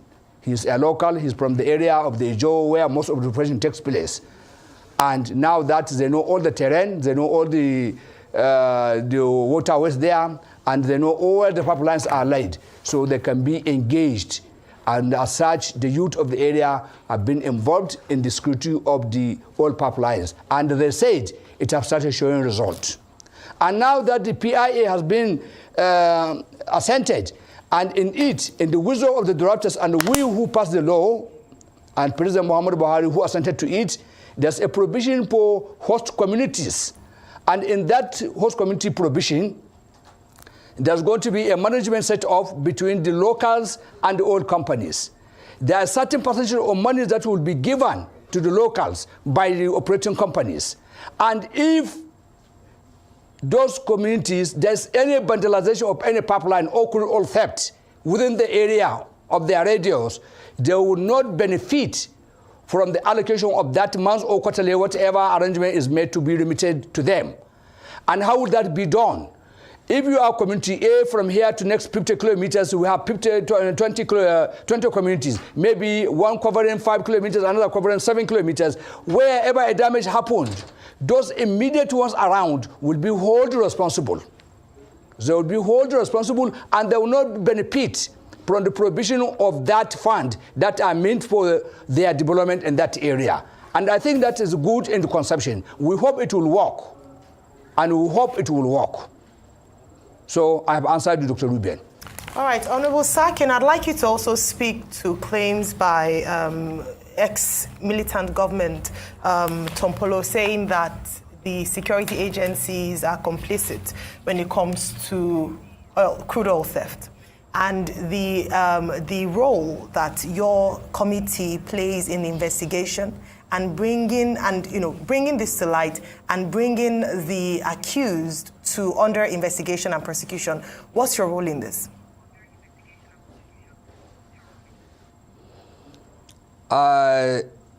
We were a committee from National Assembly have visited part of the areas that are under the jurisdiction of Mr. Tom Polo, but he did not told us that the security are the accomplices of this kind of thing, but he told us far-reaching revelations which we have not compiled yet our report and submitted, so I'm not eligible to discuss it here. Whenever the report is ready, we will table it before the House, it will be debated, and whenever the resolution comes out to you, people will know, and at that time I will come here and answer you directly on whatever question that regard there. I don't want to preempt the report of that committee. I am part of the committee. We will study the area together with me. It's a referral made by the House of Representatives to our committee. It's a joint referral to my committee and other committees, and we are still working on that. So I'm limited by our ethics and rules to come and say anything on public before a report is submitted. Okay. So you'll be able to clarify that we've talked about theft and this and all of that. I'd like to challenge you, Honorable Ada. You said some ministers are the biggest real estate owners in Lagos. Can you back your claim up with facts? I cannot give any fact, but like I have said, it's an analysis I was making that it is speculated. You should remember I said it is speculated that some of the ministers are biggest property owners in this country. Like you know very well, nowadays, most of the property owners and the investors are the public officers, which you and I fall into category. You could be one, I could be one, Rufai. Honorable Ada, I'm not saying any particular minister, but that's the speculation. Honorable Ada, I said back your claim up with facts. That's all we want here. Facts rule. Back your claim up with facts. I have told you that it is. I said it is speculated. From the beginning, I said it is speculated. So if it is speculated, we shall now go deep, you and I, to go and find out whether it's real or it could be true, it could be false. Both you and I is an honor on us. You as a journalist, I as a parliamentarian. Okay, you thank you. I can bring up emotion on that to go and investigate. You should escalate it from here. Go and investigate and find out. You are a journalist. And you are an investigative journalist. And that was I respect you. I like to engage you always. Okay, thank you very much. I appreciate your challenge to me. So this is my sound that it is speculated. So let's move it up from speculation to find out the reality of that and come back here and say, yes, we have found out, yes, that allegation is true or that is untrue, is baseless, and we throw it away. Okay, thank you very much, Honorable Mususakinada. Just a small takeaway. How many properties do you have? Just a small takeaway for you. It's a trite principle in law that he who alleges must prove. So even when we go about speculating, you must be prepared to prove. That is a trite principle in law. But thank you very much for joining us. All right, it's time for a short break on our morning show. When we return, we'll have Rising's Alice Malefeni join us to review top stories in today's newspaper. Stay with us.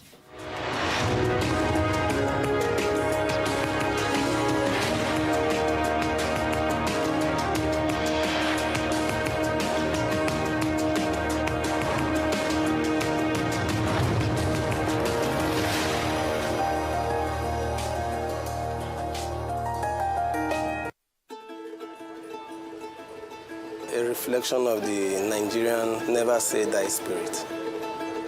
They never stay down. You're always thinking of how to improve. You're always thinking of how to move forward. My name is Emmanuel Ahimieho. I've been a civil engineer for 18 years. I'm the project manager of Obajana Kaba Road. The Obajana Kaba Road is 43 kilometers built completely of concrete pavement. We started work on December 2016. I remember when we came here, it was virtually lifeless.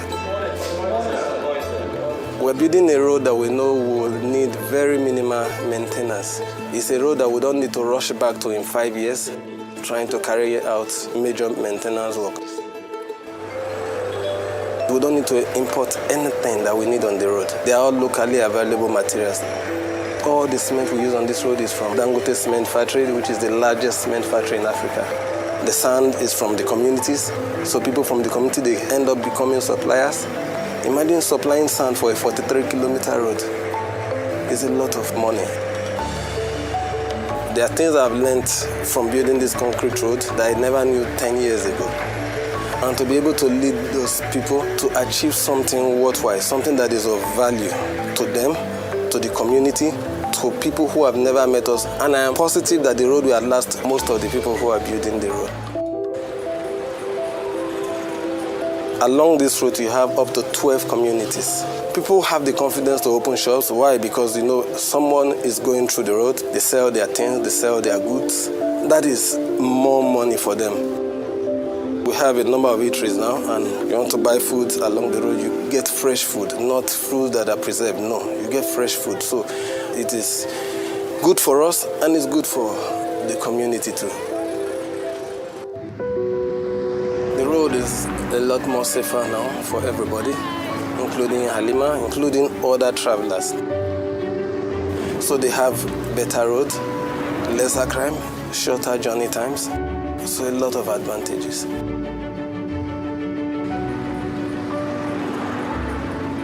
I've had people who go through the roads and they stop to just say, well done. We are proud of what is happening here. We're happy that this is going on in Nigeria in our time. We can see it. They are proud of it. I think it has brought life back to the communities. I feel very proud, extremely proud being a part of this project.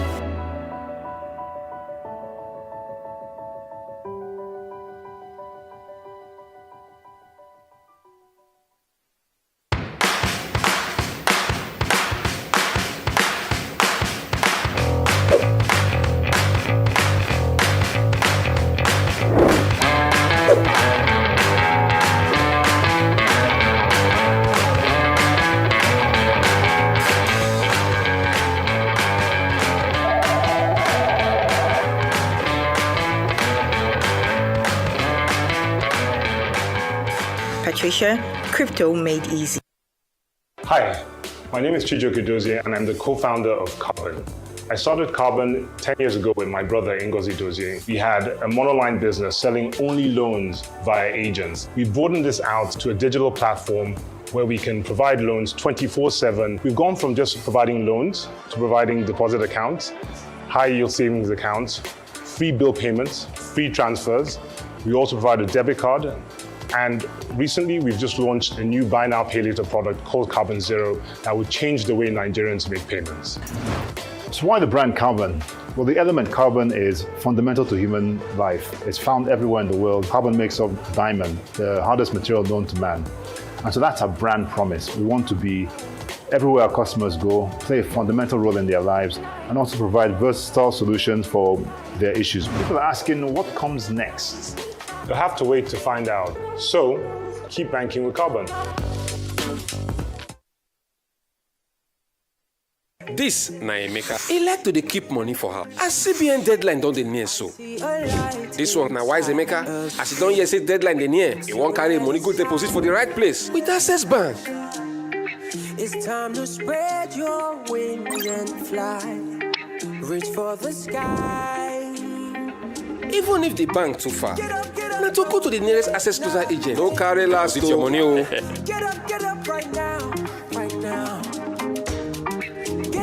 Money wey you deposit for Access Bank, na money wey go make your mind rest well well. Don't let the money spoil for your hand o. 10 million naira today, fit be 0 naira tomorrow. Oya o, Musa, Shade, Onyinye, carry your money go Access Bank or Access Closer agent wey near you.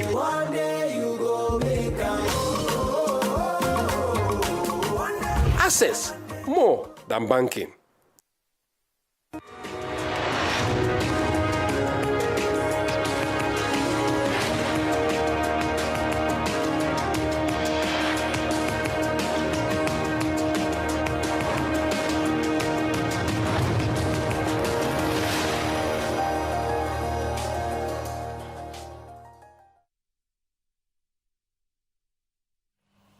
Welcome back to the morning show here on Arise News. Joining us now to review some of the headlines of today's newspapers from around the world is Arise News analyst Emmanuel Ifeni. Good morning, Emmanuel. Good morning, Ruben. Good morning, Rufai. Good morning, Ayo.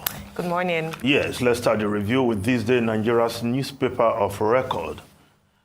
Just above the lead story, Alake Onanuga's allegations. Obaigbena clears air, challenges them to present their candidates for debates, reiterates journalists, not their opponents in 2023 election, insists resort to blackmail, fake news, bullying won't work.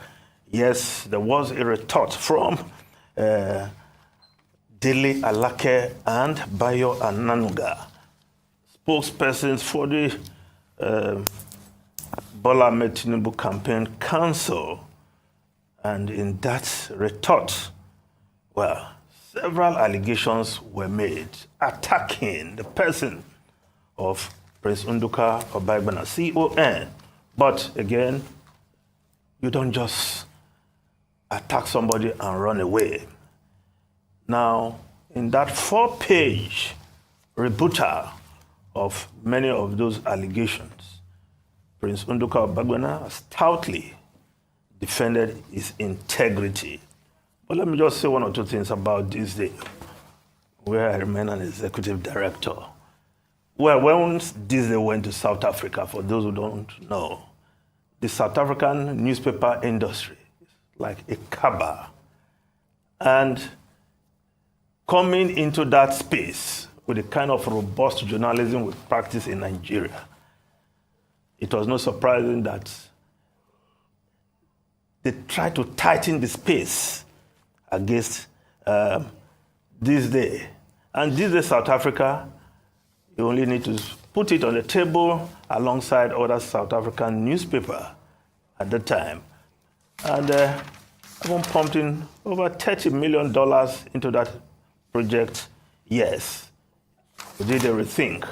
But the other issue they raised concerning Obaigbena and the defense of democracy, the defense of June 12th. These came into existence when Abacha, the Abacha junta banned 3 newspapers, Guardian, Punch, and the Concord newspapers.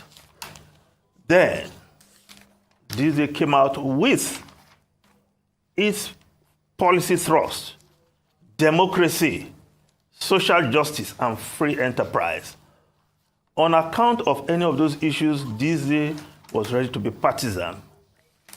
Such was the defense of the June 12th by Disney, led by Nduka Obaigbena himself, that the Abacha government were after his life. That for the last year of Abacha's existence on earth, Prince Obaigbena had to go on exile on advice of friends, of course, who were in government, who knew that there was indeed an attempt to extinguish his life, as if that will stop this day from pursuing democracy, as we did vigorously at that time. So anybody trying to rewrite history that Nduka Obaigbena was against June 12 will have to do everything. The facts are there. The newspaper he established in the heat of June 12 struggle was more or less like one of the main mouthpieces of the NADECO and other pro-June 12 people. So I just think I should just add that. But clearly, the Prince Nduka Obaigbena has come out to defend his integrity very stoutly. 4-page in today's this day, and you can find that online. Now, the lead story of these day newspapers, Wike, I would have won PDP primary if it weren't manipulated, insists it doesn't have any rift with Atiku, ex-VP Okowa, PDP governors salute Rivers governor at 55. Nyenso Wike, the governor of Rivers State, of course, still very much in the eye of the storm because of course, the group he led is leading right now that the integrity group within the PDP. But we all watched that the convention of the PDP. What turned the tide, which he has called labor manipulation, was that, of course, Aminu Tambuwal, who was a presidential candidate, after addressing the convention like other aspirants, was given another opportunity to come and take the microphone to formally step down and ask his supporters to vote for Atiku. It was like a stab in the back for Nyesom Wike, who 4 years earlier take everything to back the same Aminu Tambuwal when he was running to pick the PDP presidential ticket ahead of the 2019 election. But such is politics, and Wike must have learned a lesson from this. But should that be why he should pull the house down? The PDP, he struggled so much to build. When many were leaving the PDP, he stayed put and became the main voice of the opposition. But perhaps, as he has said, he has nothing against Atiku. If you are the beneficiary of somebody's stepping down, that does not make you a culprit. And Wike seems to understand that, but I think there are minimum he is asking for. If the presidential candidate of the PDP is from the north, the chairman should come from the south. How they can pull that before the elections is left to be seen. But Wike is still very much 2 foot in the PDP. He has not gone anywhere, at least as of today. Now, the Guardian newspaper, 2023, you will be disappointed. INEC forewarns PVC buying politicians. Caution supporters against baseless conspiracy theories. Insists polls will be one genuine voter, one vote. No PVC, no voting. Rigging will be impossible in 2023 general election, says AIG. Committee on Election Security assures of credible polls in Kano.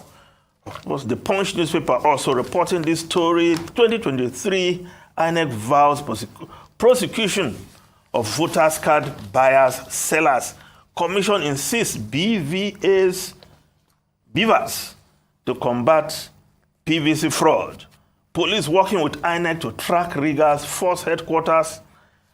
All these assurances, I think, heartwarming you may say, but we want to see it happen on election day. Yes, yesterday we called on INEC not just to shout that people are buying voters' card, but such persons must be identified and treated as criminals according to the law. Now, the Daily Trust newspaper on election spending. Politicians move to bypass cash withdrawals limit.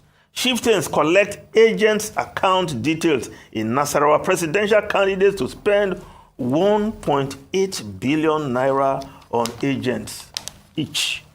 APC, mom as PDP, Labour kick. It won't affect our campaigns. NNPP, PRP. Policy will force a change. Activists. Yes, the cash withdrawal policy.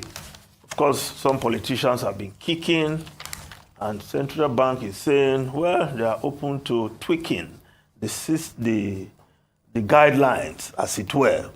But we'll see how that pans out. When it takes effect, the Business Day newspaper, inflation, consumer goods firms take comfort in smaller parts. Yes, battling the fallout of rising inflation and soaring costs of doing business. Fast-moving consumer goods are now resorting to packaging their goods in small packs which families can afford at least one at a time. They take care of today and wait for tomorrow. And I think it's a good sales approach. I can see vegetable oil in small packs. Ayo, you should know much about that. It's milk in small packs, even liquid milk in small packs, so that at least Nigerians can afford to buy this one at a time. But it's a strategy which the consumer goods producers are adopting. Now, the Nigerian Tribune. Reps give NNPC 7 days to end fuel scarcity. Task NMD, PRC, DSS, police to enforce regulated price. Decry high costs of living at 17-year high of 21.09% in October 2022. Now, the Nation newspaper, banks get matching order to sell off discourse shares. Government explains sack of core investors. Targets 22,000 megawatts. Yes, banks holding majority stakes in 6 electricity distribution companies yesterday got a matching order from the federal government to divest within 12 months. The Minister of Power, Abubakar Aliyu, gave the ultimatum and said government was monitoring the operations and divestment process of the 6 discos to ensure compliance with core objective of restructuring the power firms. Yes, Nation newspaper reporting that. Now, the New Telegraph newspaper, PMS crisis, reps give Nigerian National Petroleum Company Limited 1 week to end fuel scarcity. Insists crisis artificial. Mandate Regulatory Commission to collaborate with police, DSS, to ensure product is sold at regulated price. Because that is what it is now. The price is regulated. The government is subsidizing. So why should it be sold above the regulated price?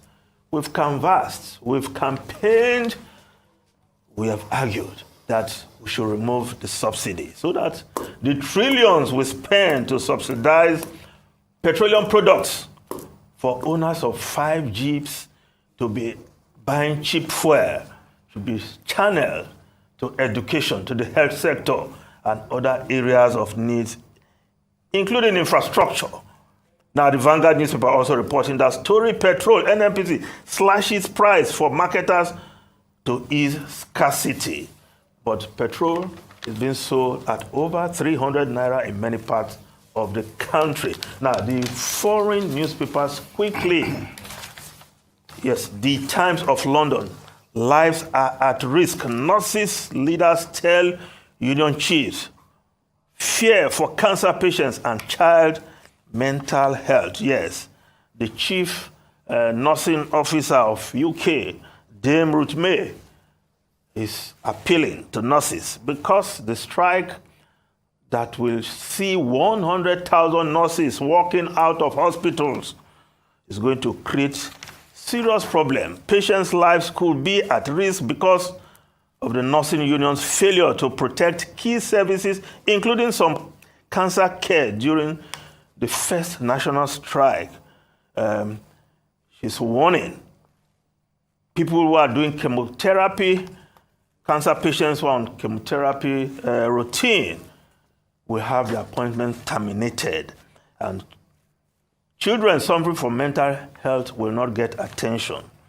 What is to be done now? She's appealing that more areas of critical care should be excluded from the strike. Will the nurses listen? Another matter altogether. The Daily Telegraph. Sunak, I will stop those who get here by cheating. Crackdown will end abuse of our generosity by illegal migrants. The Prime Minister writing in the Telegraph newspaper today, the Daily Telegraph newspaper. And he's saying migrants who get to the UK by cheating will be barred from claiming asylum. And in his words, anybody who entered the UK illegally will have no right to live here. Enough is enough. We must stop the boats And we will. Ruben, Rufai, and Ayo, the Prime Minister, they're talking tough in the UK. No way for illegal migrants in the UK. Unfortunately, we've run out of time. Emmanuel Efene, we need to go. Thank you very much. We'll see you again tomorrow morning. We'll take a short break now, and when we return, we'll be talking to Dr. Ameze Eguavoin, Programs Manager, Nigeria Solidarity Support Fund, and Joel Ogunshola, Technology Entrepreneur and CEO of Tech for Development. Stay with us. We'll be right back.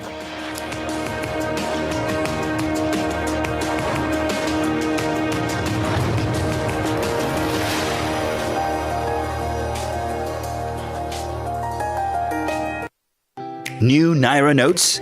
Don't panic. Here's what you need to know. Ensure to make deposits of all old banknotes before January 31, 2023. To make the process seamless for you, all Fidelity Bank branches will be open till 6 p.m. on weekdays and 10 a.m. to 4 p.m. on Saturdays to allow for cash deposits only. Also, please note that bank charges on all cash deposits have been suspended by the CBN. However, charges shall still be applied on cash withdrawals. The new banknotes can be accessed at any Fidelity Bank branch nationwide from December 15, 2022. Old banknotes will remain in circulation till January 31, 2023, when they will cease to be legal tender, as directed by the CBN. For more inquiries, follow us on our social media channels or email us at true.serve@fidelitybank.ng.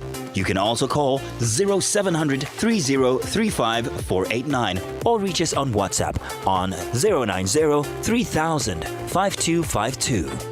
Thank you for banking with us. We are Fidelity. We keep our word. As a player, there's nothing better than the roar of your crowd. But in Nigeria, there's a roar that may not be heard again. With fewer than 50 lions left, they could be extinct in the next few years from loss of habitat and prey and snares set for illegal bushmeat. So please, say no to illegal bushmeat.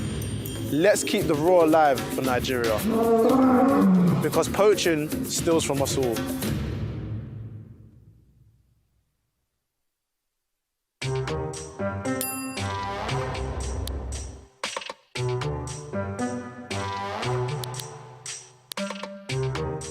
I'm about to serve better breakfast. If you're in Lagos, you need to see this.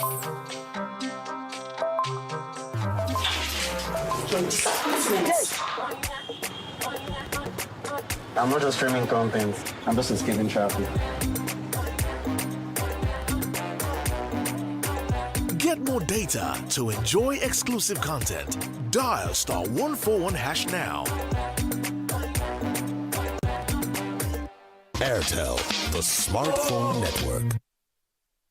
The Zenith Better Life promo is back, and it's bigger and better. You could be one of 20 lucky customers to win 150,000 Naira every 2 weeks from now till January 31st, 2023. To qualify, simply open a Zenith Bank account and maintain a minimum balance of 5,000 Naira. For more information, visit www.zenithbank.com/betterlife. Zenith Bank, in your best interest.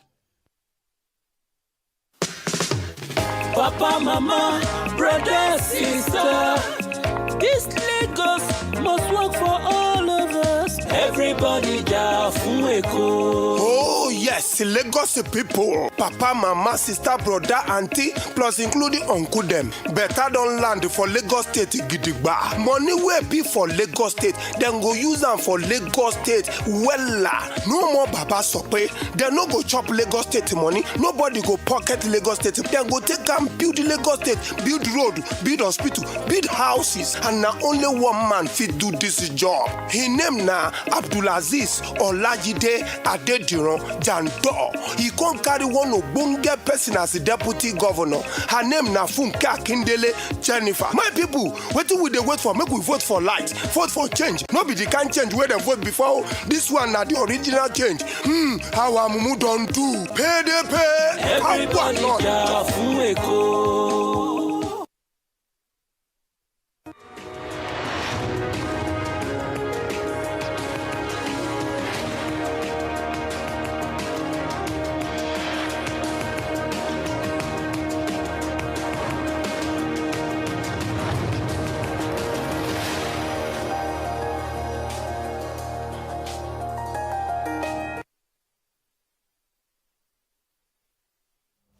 Welcome back to the morning show here on Arise News. Tech is one of the major driving forces in the world today, as all sectors are making it an integral part of their daily activities. However, the gap between those who have full access to digital technologies and those who don't presents a barrier to the progress of digital literacy. Although definitions vary considerably, digital literacy in general refers to the information technology skills needed for the 21st century. Every sector in the country are imbibing the use of tech to enhance their operations and also to improve consumer experience. One sector that needs to improve the use of tech in Nigeria is the health sector. Healthcare providers should consider strategies to improve digital health literacy as the medical industry continues to integrate more patient engagement technologies. Joining us on the show this morning as we discuss ways to improve digital literacy in the health sector is Dr. Amenze Egwavon, Programs Manager, Nigeria Solidarity Support Fund, and Joel Ogunshola, Technology Entrepreneur and CEO of Tech for Dev. Welcome to the morning show. Good morning. Thank you very much. Good morning. Good morning. Thank you for joining us.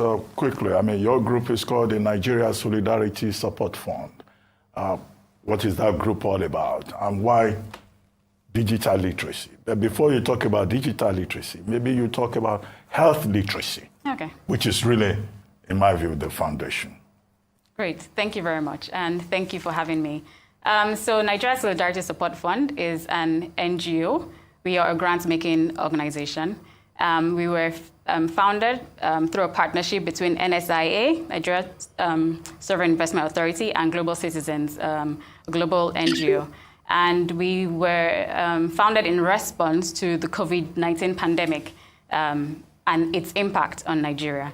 And Nigeria Solidarity Support Fund gives out grants in support of interventions that can help governments respond to ultimately improve health outcomes for vulnerable Nigerians. So why digital literacy and digital health literacy? So we know that with COVID, the world has gone on to, everything happens digitally, and that was one major impact or something that came out from COVID.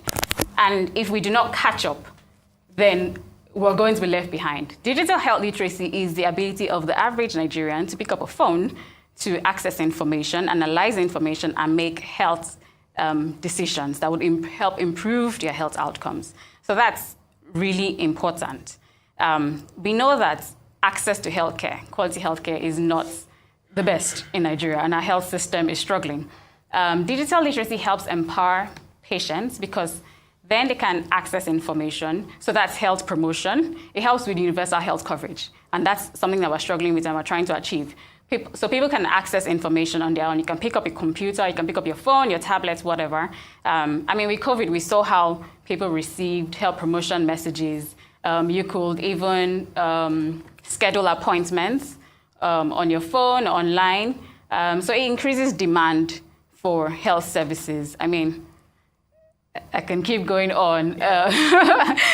Thank you for highlighting that. I don't know if I have Joel. I know Joel is joining us virtually. Good morning, Joel.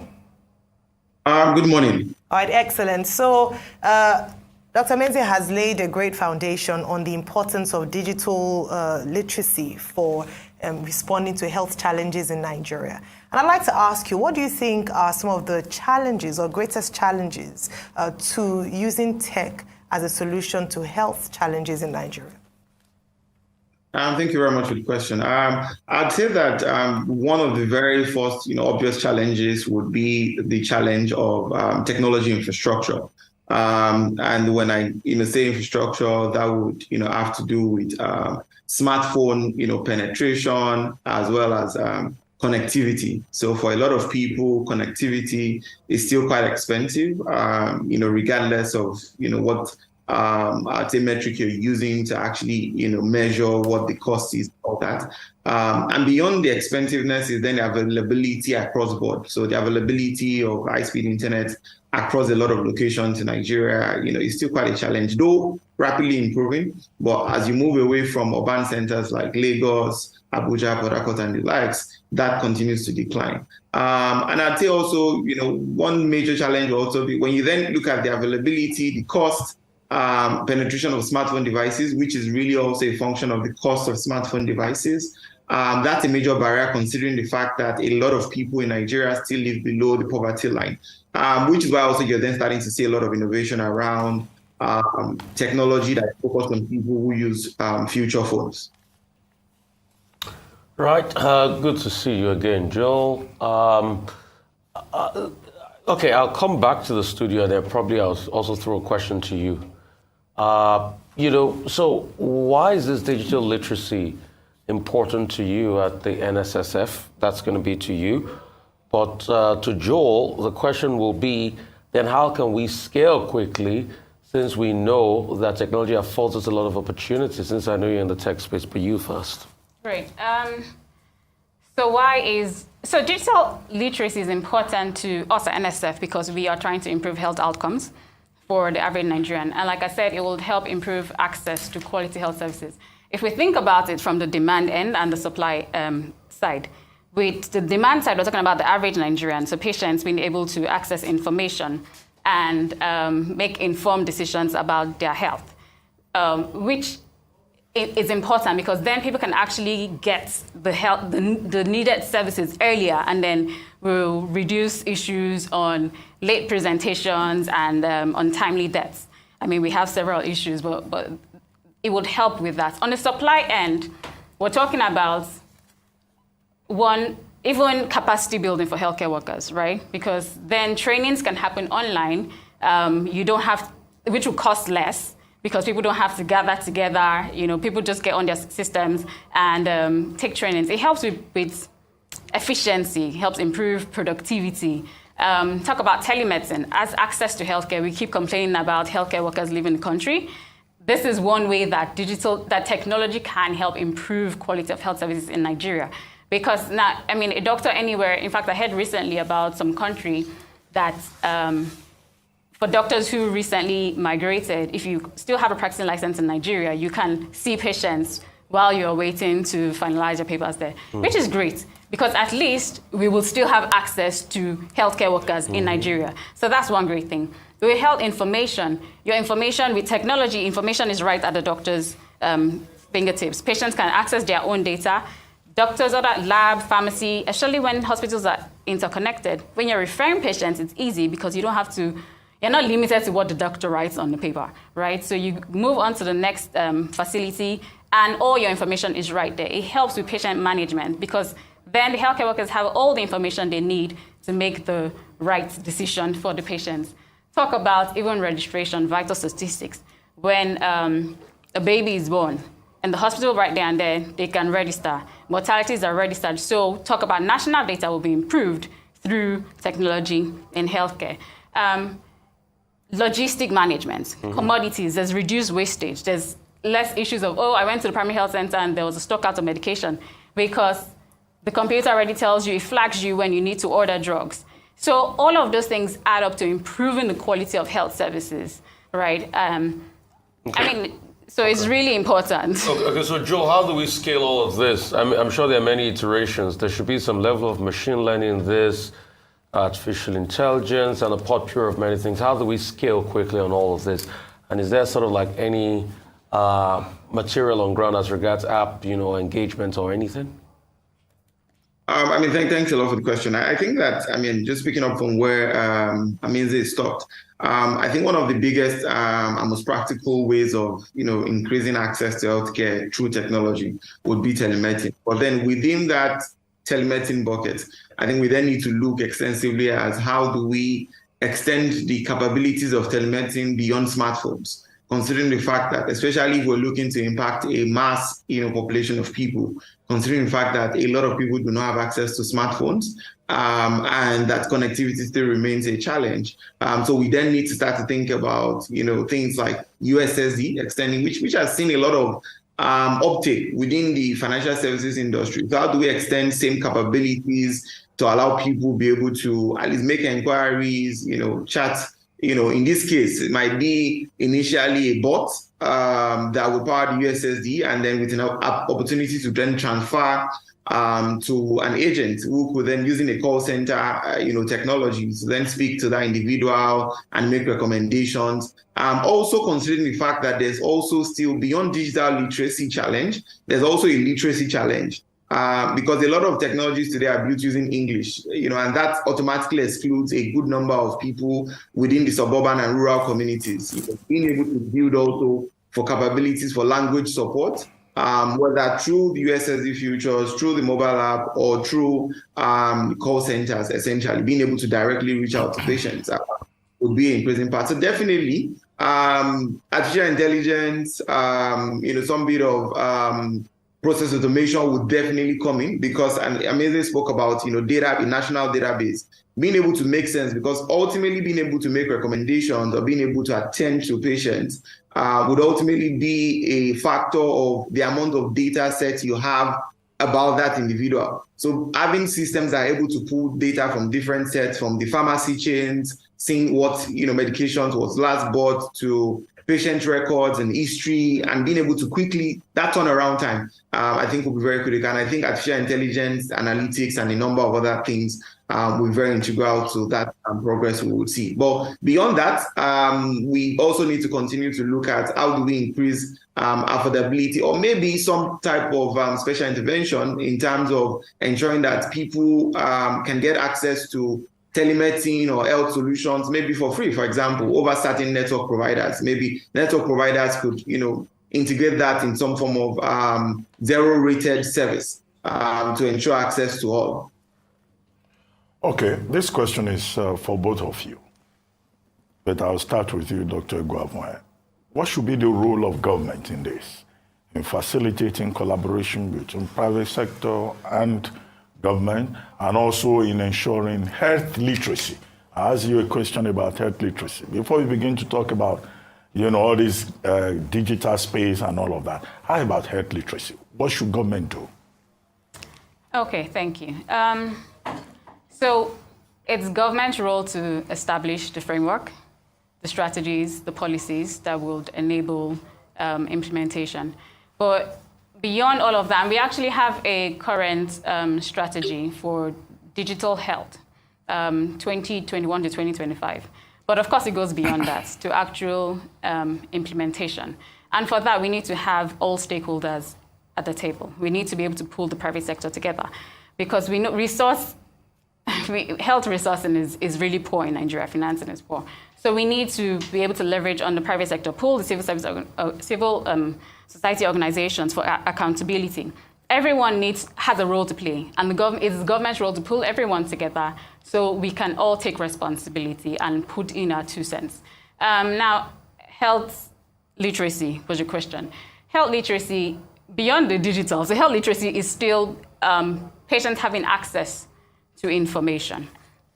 It empowers patients, right? The more it's health promotion, health prevention, all of that information, being able to get.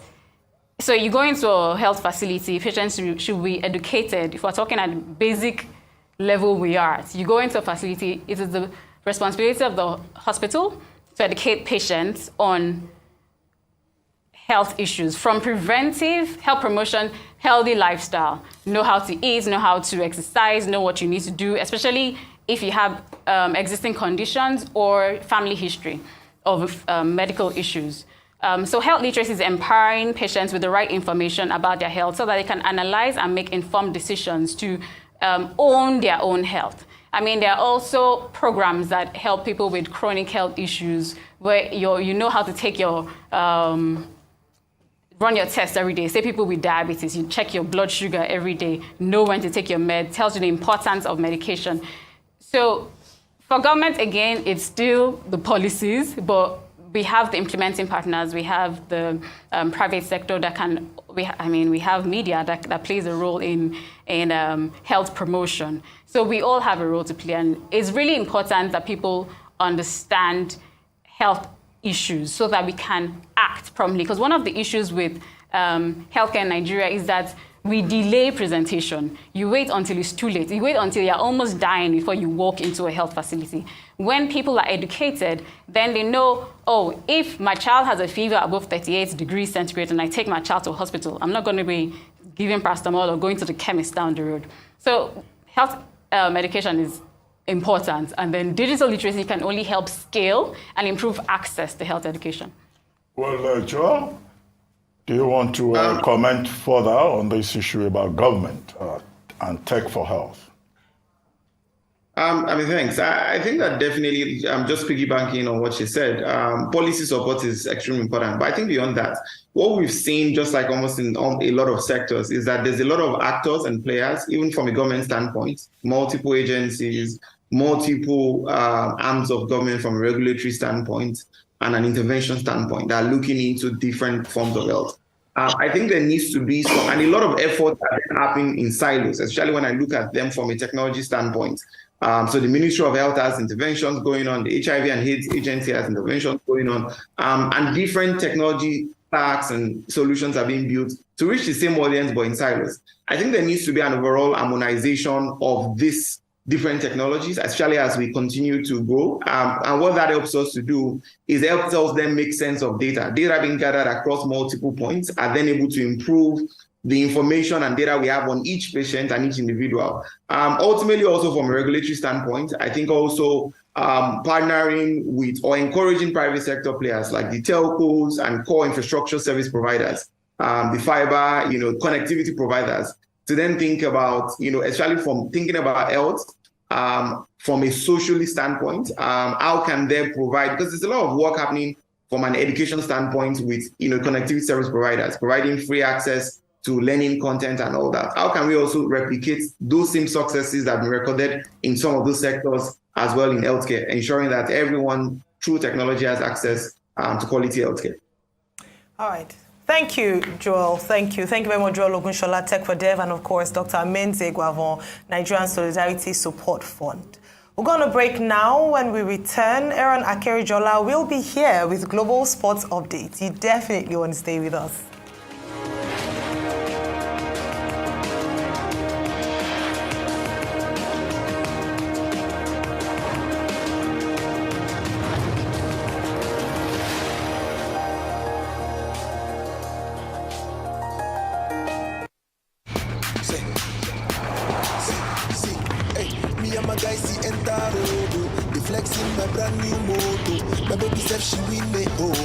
Festival of Joy Globe promo. And my fans get fans with them still we know. Even if light off fan, we go still go. Hey, wait. Now they don't carry lights. We the region, someone like us still show. It's the Festival of Joy Globe promo. Fashion killer, dress code bigger. Mean so we machine for the Globe Festival. But I just they win left, right, and center. That's the 611 ash to enter. Festival of Joy. Oh, yeah. Festival that's the 611 ash to win and enjoy. Festival of Joy. Oh, Festival that's the 611 ash to enter. Imagine your wallet can be everything. Well, almost everything your bank is to you. That's exactly what First Money Wallet is. First Money Wallet from First Bank is another swift and seamless way to bank from your mobile phone. It doesn't matter if you have a First Bank account or not, nor the mobile network you use. Everyone can open a First Money Wallet, and it's very easy. Your phone number is your account number. With First Money Wallet, you can send money using just a phone number, receive money, pay bills, buy airtime and data for yourself or someone else, and in check balance. You don't need a bank account at all or BVN to enjoy the boundless possibilities First Money Wallet offers. All you need is a registered phone number, and you can fund your wallet easily through your First Bank account or any bank account and debit card. What's more, First Money Wallet is highly secure with fingerprint technology and PIN. And when you need cash, just walk up to any First Money agent near you to withdraw money. No smartphone, no wahala. Just dial *894*1# on any phone. So it doesn't matter if you live in the city or the remotest part of the country. With First Money Wallet, your transactions are easy, seamless, and secure. Download the First Money Wallet app now. Input your phone number and follow the prompts, or simply dial *894*1#. All money now on First Money. You first. First Bank.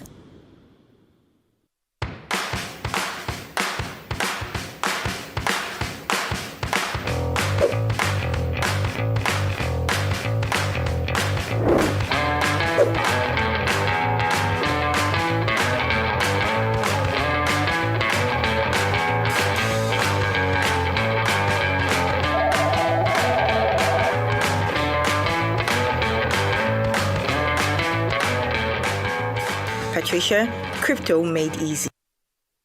Public service announcement. Ndimo Ndewonu. In keeping with the vision of positioning Imo as the leading digital economy state in Nigeria, His Excellency Distinguished Senator Hope Uzodimma, the Executive Governor of Imo State, through the Ministry of Digital Economy and E-Government, is commencing the first phase of Skill Up Imo project aimed at training 100,000 Imolites, specifically the youths. The training will be on entry and advanced level digital and entrepreneurship skills, which include data analytics, mobile app development, and many more. Consequently, the ministry hereby invites interested Imolites to visit the ministry's website www.imdeeg.org.ng and register for free. Prospective candidates who are shortlisted for the final batch of the training will be contacted via SMS and emails. Please note, the registration starts on the 28th of October 2022, and due to popular demand, registration will now end by 31st December 2022. Signed, Dr. Chimezie Amadi, Honorable Commissioner, Imo State Ministry of Digital Economy and E-Government. Imo Digital Economy Agenda. Technology, opportunity,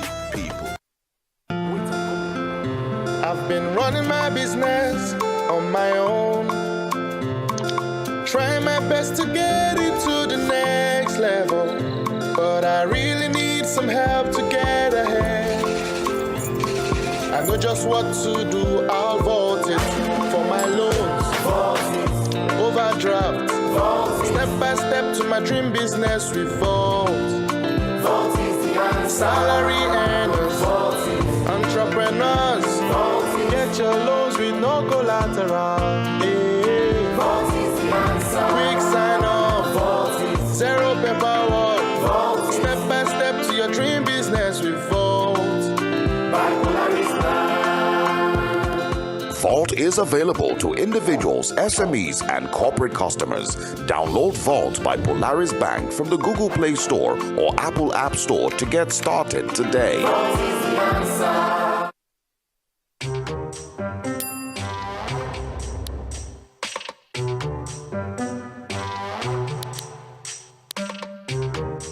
I'm about to serve better breakfast. If you're in Lagos, you need to see this.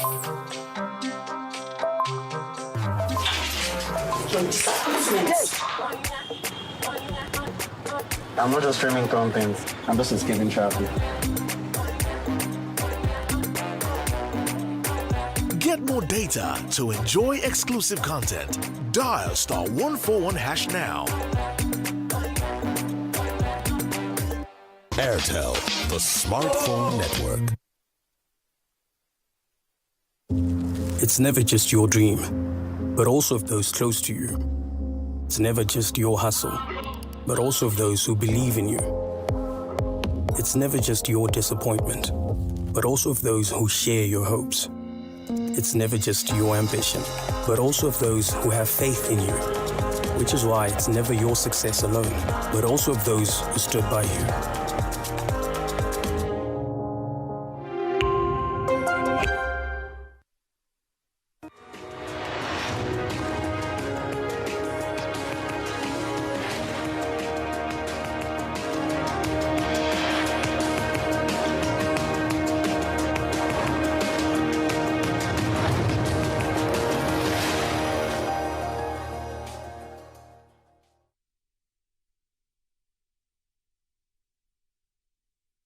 Hi, welcome back to the morning show right here on the Rise News channel.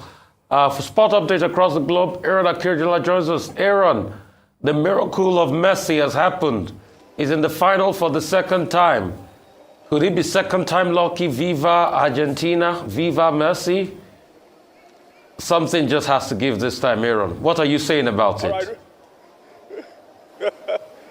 Rufai, a very good morning to you. I've been waving the Argentine flag, and let's tell you that the Albi Celeste yesterday were the talk of town, and Lionel Messi sparkled like a million stars in the firmament. I must actually say, scoring the 34th minute and also responsible for two other goals. The third one, the build-up to that particular goal, has been leaving people scratching their heads, and more importantly, saying that Lionel Messi has just rolled back the hands of time at 35. Right now, Lionel Messi, the Albi Celeste, Lionel Scaloni, And the entire Argentina contingents that have actually come in, their numbers are 90 minutes away from glory. Can they finally put to rest all that happened in the late 70s with Campos, and also what happened in 86 with Armando Maradona? So if they can do that, certainly some are saying that they will be able to outclass the Mario Kempes era and the Diego Armando Maradona era. But that's still far away on Sunday. I must say kudos to Argentina. But let's talk about their opponent, Croatia. On the day, it was kind of strange because everyone expected a fight from Croatia, understanding that they had beaten the favorite, talking about the Seleção of Brazil, to get to the stage. But people were shocked at the lackluster nature.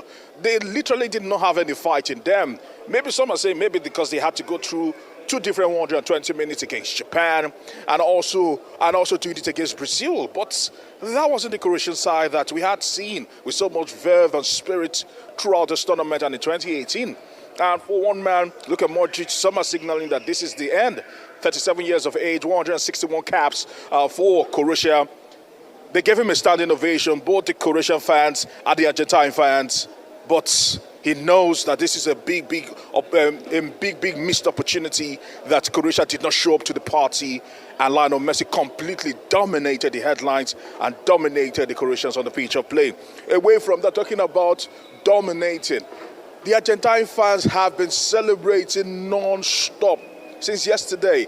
While we left the Lusail Stadium, it took us probably 3-4 hours to finally get to our final destination. Yesterday, we got in about 4 a.m. and we still saw the Argentines celebrating. While we woke up this morning about 8 a.m., the Argentines were still celebrating on the street. Phenomenal for them. They were looking indefatigable. They were soaking in the moment, enjoying all that the World Cup has actually given to them.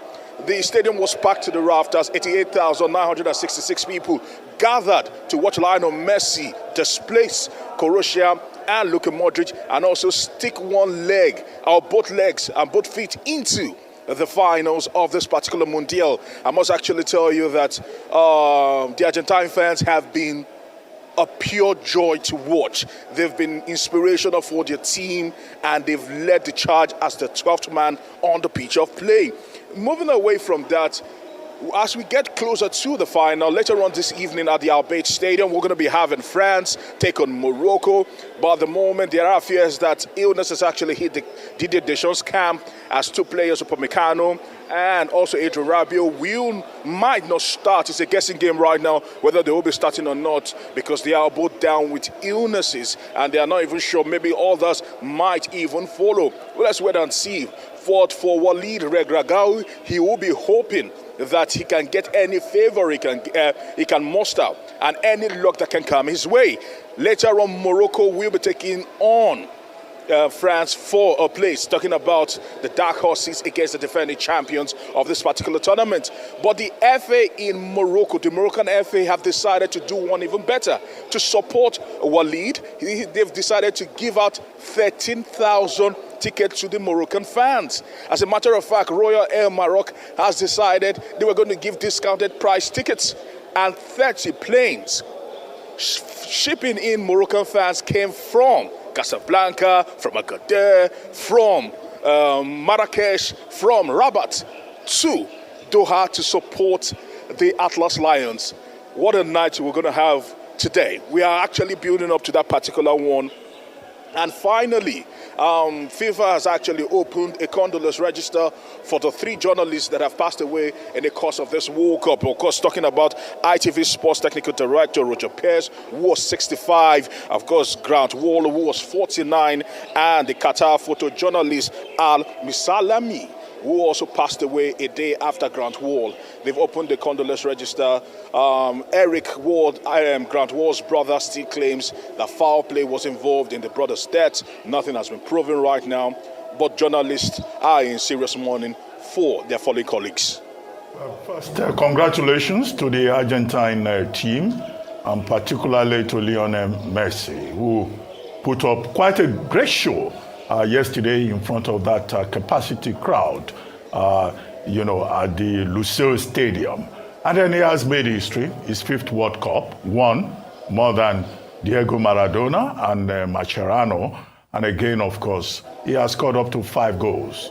He now ties with Kylian Mbappe in that tournament. And then, of course, Argentina has the opportunity on Sunday, December 18, to win the cup. And if that happens, Lionel Messi, who has also announced that he will be retiring after that final, will be going out on a very high note, unlike Luka Modric. Yes, you are right. The Croatia team, they had more possession in the first half, but the attacking line was quite poor. They spent most of the time playing defensive football. As for Morocco, the excitement on the part of Morocco is understandable. This is the first African team to reach the semi-finals in the World Cup, and they stand a chance to make history. And again, they probably have very strong emotional reasons to make that history. So we're going to see a Moroccan team that has self-confidence, that has self-belief, which is what has propelled them so far to this moment. Morocco was under French rule from 1912 to 1956. And so, that's the shared history that I'm referring to there. But they have proven to be the giant slayer in this tournament. Having beaten Spain, having beaten Belgium, having beaten Portugal. Would they be able to beat France? France is defending champion. Will France win the tournament back to back? But whatever happens, we will know on Sunday when Argentina faces, the winner of this Morocco versus France tournament today. But what's your prediction? Who are you supporting? I guess Morocco, naturally. Doctor, at this moment, you cannot bet against Morocco. They've stunned the entire world. I must actually tell you, no one would have ever predicted that Morocco would come this far. I did not see it in a million years. And every time you feel they will fall by the wayside, we all said Portugal will have enough and more than enough firing power to probably shoot down and gun down Morocco. Who would have ever thought that Al-Nassr will rise higher, one of the highest jumps in the history of football, to score the only goal that will send Cristiano Ronaldo weeping, and as they will say, Olule. Aaron, real quickly, a part of me is cheering Morocco on because I'm an African and I want Morocco to do it. But deep in my heart, another part of me is singing, Allez les bleus, allez les bleus, allez les bleus. Only time will tell when it happens tonight out there in the deserts of Qatar. Well, thank you very much, Aaron. And that's all on today's edition of The Morning Show. Rotu Sodiri will be here next to take you through Global Business Report. Stay with us. It's Syria Rice News Channel.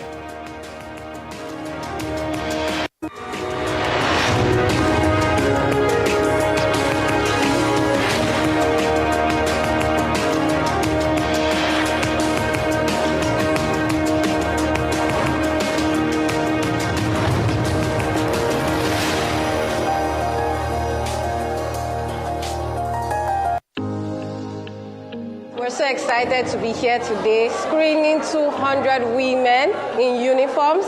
We're very happy that we can bring to them the right education about breast and cervical cancer. The screening exercise at the FRSC Abuja headquarters has been amazing. We've been able to screen about 100 female staff successfully. You see our eyes popping when we have to do something with women. In the year 2021 alone, we lost 44,699 Nigerian women to cancer. I learned how to examine my breast to know when the cancer is there and not. I want to just thank the Investigative of Access Bank. We are grateful and we are happy with Access Bank. Kudos to Access Bank. We say thank you.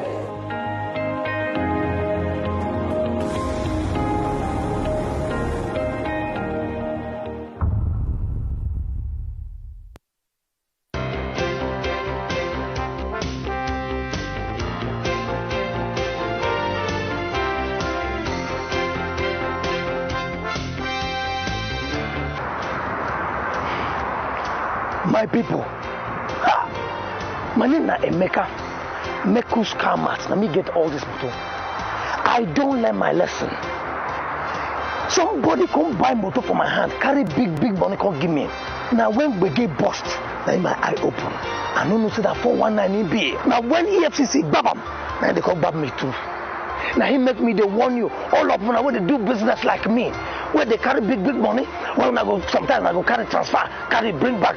Yeah, they could not shine in my eye because the special control unit against money laundering, when they call SCUMO, they don't want to say if the money pass 5 million naira for individual, no collect them. If it pass 10 million naira for company, no collect them. Can I go where? Bank. If you not do them like that, 250,000 naira for every day where this offense happen. Or they go suspend your license, or they go shut them down, pata for your hand.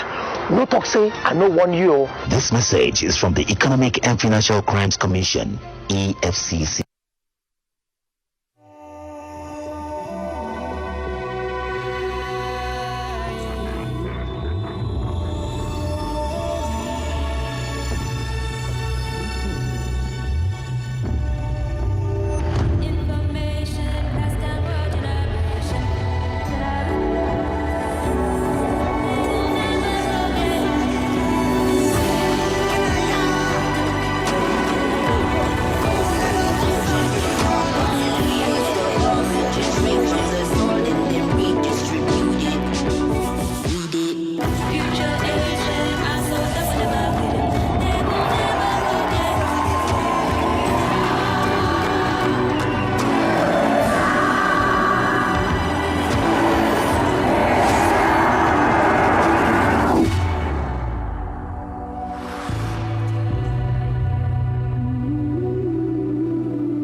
Hello and welcome to Arise News. You're watching the Global Business Report. I'm Rosa Sodiri, coming to you from Nigeria's commercial capital, Lagos. Let's take a look at the stories making headlines across the business world today. U.S. lawmakers have unveiled a bipartisan plan to ban TikTok, China's TikTok.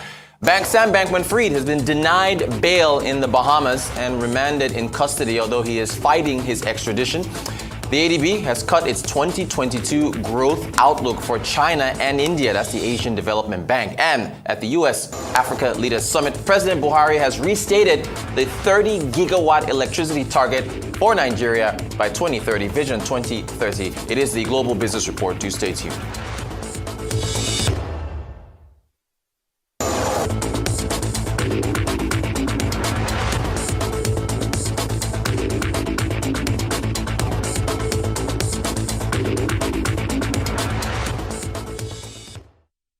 All right, beginning the Asian markets, looks like the U.S. Inflation prints supporting traders. They're looking a bit optimistic as to the economic outlook. Still, other concerns remain. Shanghai Composite Index, the Kospi, the Hang Seng in Hong Kong, and the Nikkei 225 in Korea, in Japan, clean sweep.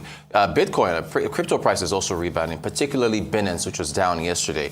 Across the board, Bitcoin, Ethereum, Binance, and XRP are also pointing upwards. We're seeing some dollar weakness for global exchange rates, most likely with anticipation of perhaps a less hawkish Fed later today. We'll see what happens. The dollar weakening across the board, but still maintaining its highs for the year. Oil prices also looking up. Brent crude and also West Texas Intermediate, $80.69 and $75.48 respectively. We're still in Asia. The Asian Development Bank has slashed its 2022 and 2023 growth forecast for the region, blaming China's coronavirus lockdowns, the war in Ukraine, and global economic gloom. The Manila-based lender now expects Asia's developing economies to grow by 4.2% this year, 4.6% in 2023, down from September forecast for 4.3% and 4.9% respectively.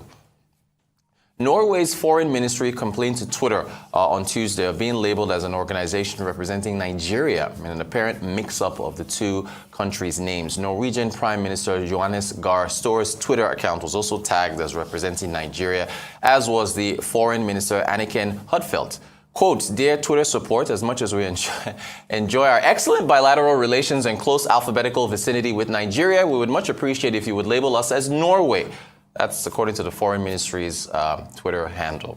Twitter is under new ownership. Scientists studying fusion energy at the Lawrence Livermore National Laboratory in California announced yesterday they've crossed a long-awaited milestone in reproducing the power of the sun in a lab. It's the first fusion reaction in a laboratory setting that produced more energy than it took to start the reaction. Scientists have for decades talked about how fusion, that's the nuclear reaction that makes stars shine, could provide a future source of bountiful energy. If fusion can be deployed on a large scale, it would offer an energy source without pollution or dangerous long-lived radioactive waste.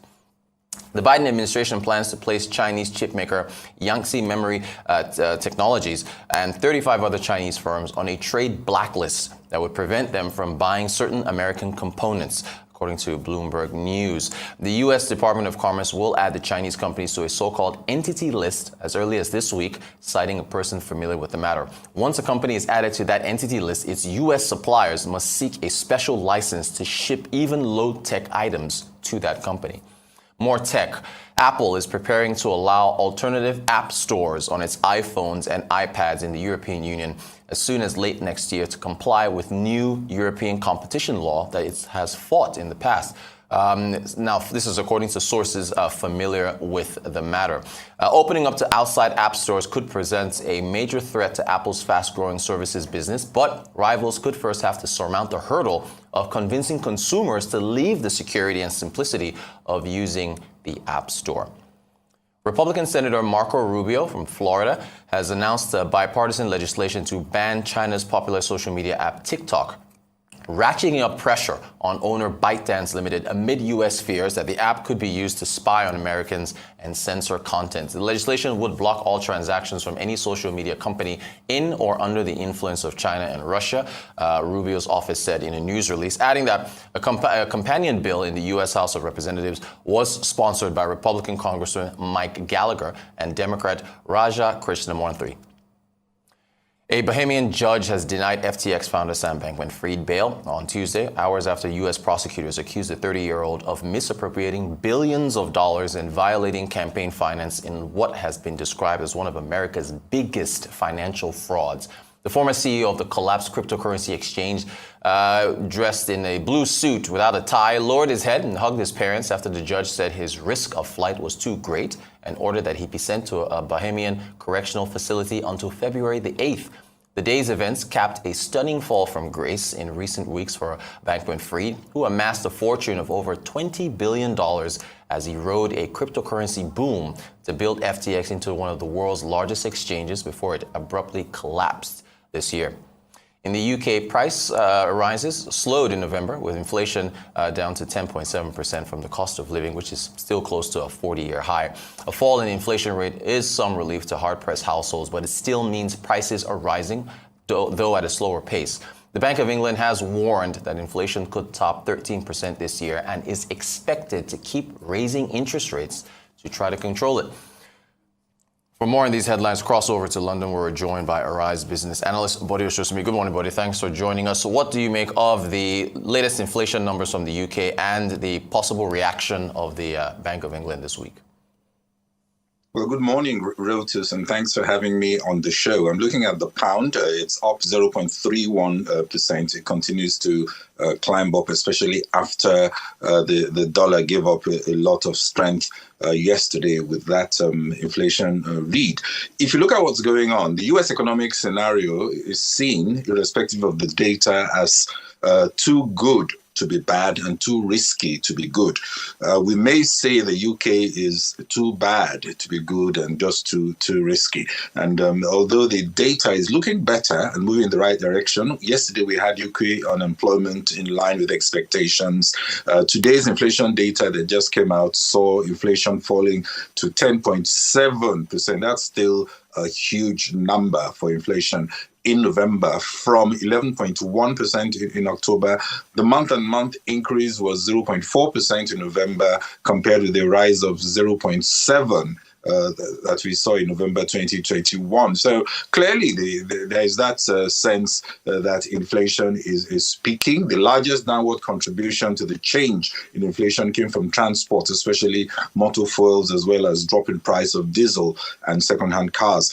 This was offset by price increases for alcohol in restaurants, cafes, and pubs. And like I said, this reinforces the narrative that inflation may have peaked. And but more worrisome is the fact that food prices continues to rise. Annual food inflation hit 16.5%. That's the highest rate for 45 years, and that's up from 16.4% in October. So despite the fact that the inflation rate is still in double digits and far above the Bank of England's 2% target, the figure might still persuade some members of the central bank's monetary policy committee as they meet tomorrow to believe they've made progress and to vote for smaller rise in interest rates tomorrow. We're all expecting 50 basis points. That was 80% probability before this number came out. It's probably even a higher probability now that the inflation read is lower. Jeremy Hunt, that's the fourth chancellor in a year, insisted it was right to take a firm line on public sector pay to avert high inflation. That won't go down well as UK faces a wave of unprecedented industrial action. Rail workers, Royal Mail employees, half of rail lines will be shut again today. The first ever nationwide strike by nurses is also expected to go ahead this week on Friday. Rail workers, buses, baggage handlers, highway workers, driving examiners, they are all walking out. And many people are saying that inflation in the UK is supply driven. It's not inflation driven. So to be arguing on demand issues is really missing the point. And of course, the fear is that we may still have one more chancellor before the year ends. To TikTok, this legislation put forward from Florida Senator Marco Rubio. What do you make of it? What do you think things will turn out there? Well, we used to think TikTok was a Donald Trump obsession. Apparently, it's not. The risk of TikTok being used to spy on Americans by the Chinese communist regime seems to have gathered even more ground.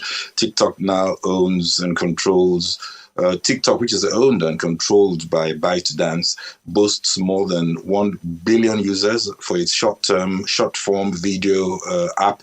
And if you look at the political football, the anti-Trump Democrats don't want to be seen as siding with TikTok in the run-up to 2024 election. So it's a bit of they have to find some kind of compromise in dealing with TikTok. Marco Rubio says it's not about creative videos. It's about manipulating feeds and influencing elections, and is calling for a ban. The call, of course, is good news for the likes of Facebook and YouTube that are now seen no more as cool by the younger generation. TikTok spokesperson Hilary McCade, what they're saying is that it's troubling that the administration is not doing its national security review, concluding the review that it had started, and is already calling for TikTok to be banned. But we will see. My short take on this is that the security issues are not evident, and as indeed they will not be. So it's difficult to have a view. Many think this is just another excuse to hobble Chinese creativity and is thinly disguised their protectionism. But politicians know how to play their themes. What they are now saying is that allowing the app to continue will be like allowing Russia to buy up New York Times, Washington Post, and major broadcast networks during the Cold War. So it's really the rhetoric is very, very, very strong. And like I said, Democrats are finding a compromise that ensures Republicans are not able to say, "We told you so." All right, and another familiar theme, the Biden administration planning to place Chinese chipmaker YMTC and 35 other firms on a trade blacklist. What's the point of the WTO when countries can just act independently like this and ban what they want and who they want? Well, the main goal of the WTO is to ensure that trade flows as smooth, predictable, and as free as possible, which means barring wartime conditions or special emergencies, goods and services should move across borders, irrespective of nationalities involved. But the US claims it's at war with China and Russia, uses this security concern very, very convincingly, and is able to tie WTO down with this security phrasing that is always using. And I think my sense here is the WTO obviously is going to find it very, very difficult to overcome, to be able to act against the US. Already the US has succeeded using this security angle with the WTO. And even though we could see very long disputes, China has raised a dispute.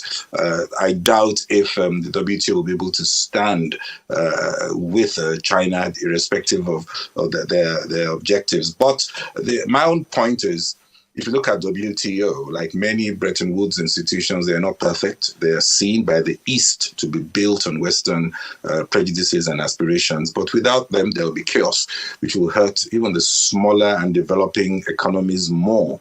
So my take is, yes, we need the WTO, but we have to accept the limitations. What the WTO should not do is to stop countries like Indonesia from banning export of nickel as it seeks to climb down the value chain and not be stuck in the upstream metals extraction sector. And there should be a bias to support increased trade participation in terms of value for developing and emerging economies, which is what Indonesia is trying to do. If the economic giants like China and India can cheat at the WTO and get away with it, WTO should find a way of holding its nose and protecting emerging economies like Indonesia. All right, a whole lot there to discuss, and we thank you for, of course, joining us to analyze these stories. Arise business analyst Bode Oshosomi. You're watching the Global Business Report here on Arise News. We have more for you after the break. A special report on a new space agreement signed by Nigeria and Rwanda. Do stay tuned.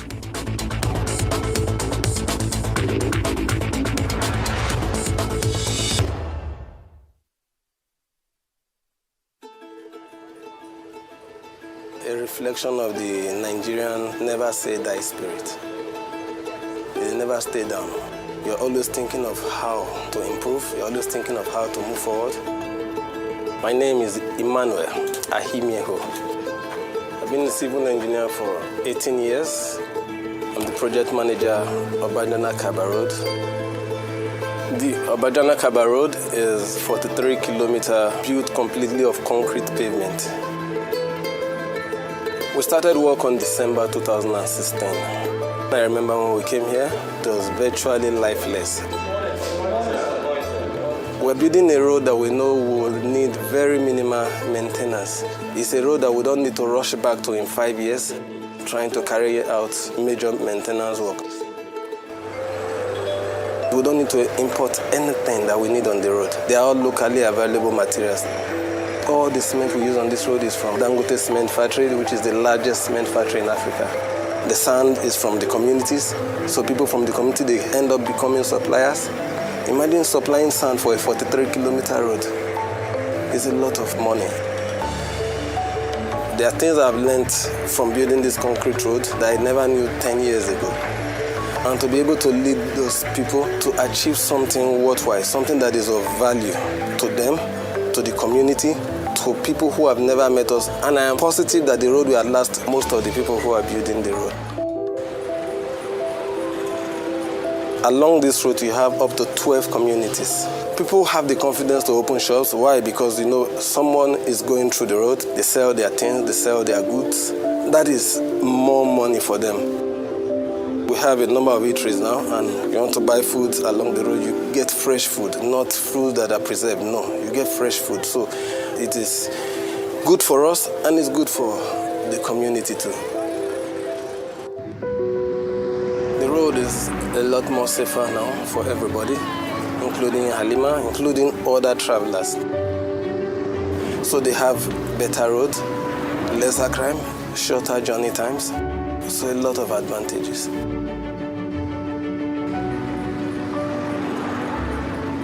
I've had people who go through the roads and they stop to just say, well done.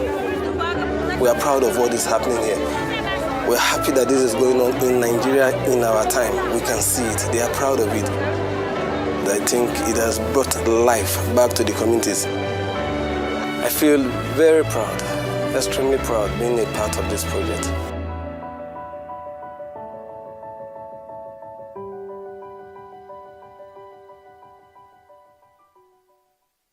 Mommy, my tummy hurts so much. I'm scared. It is well, my daughter. Me, Seth, I'm scared. We should be at the hospital already. Why can't we use one of these cars? Who will drive it? You? Sis, so we can't drive yet.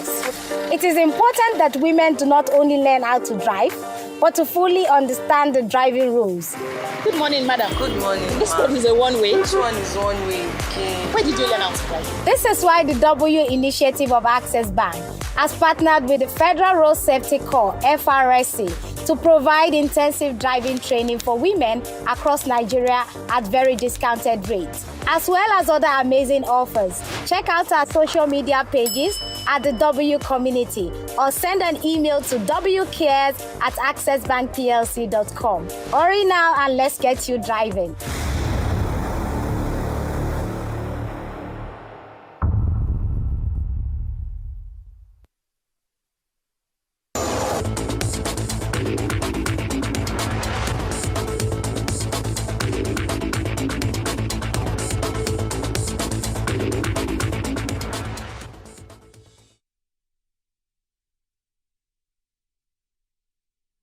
Welcome back to the Global Business Report on Arise News. The chairman, editor-in-chief of This Day Arise News Media Group, Prince Ndukka Obagbena, CON, yesterday responded to allegations leveled against him by the All Progressive Congress Presidential Campaign Council.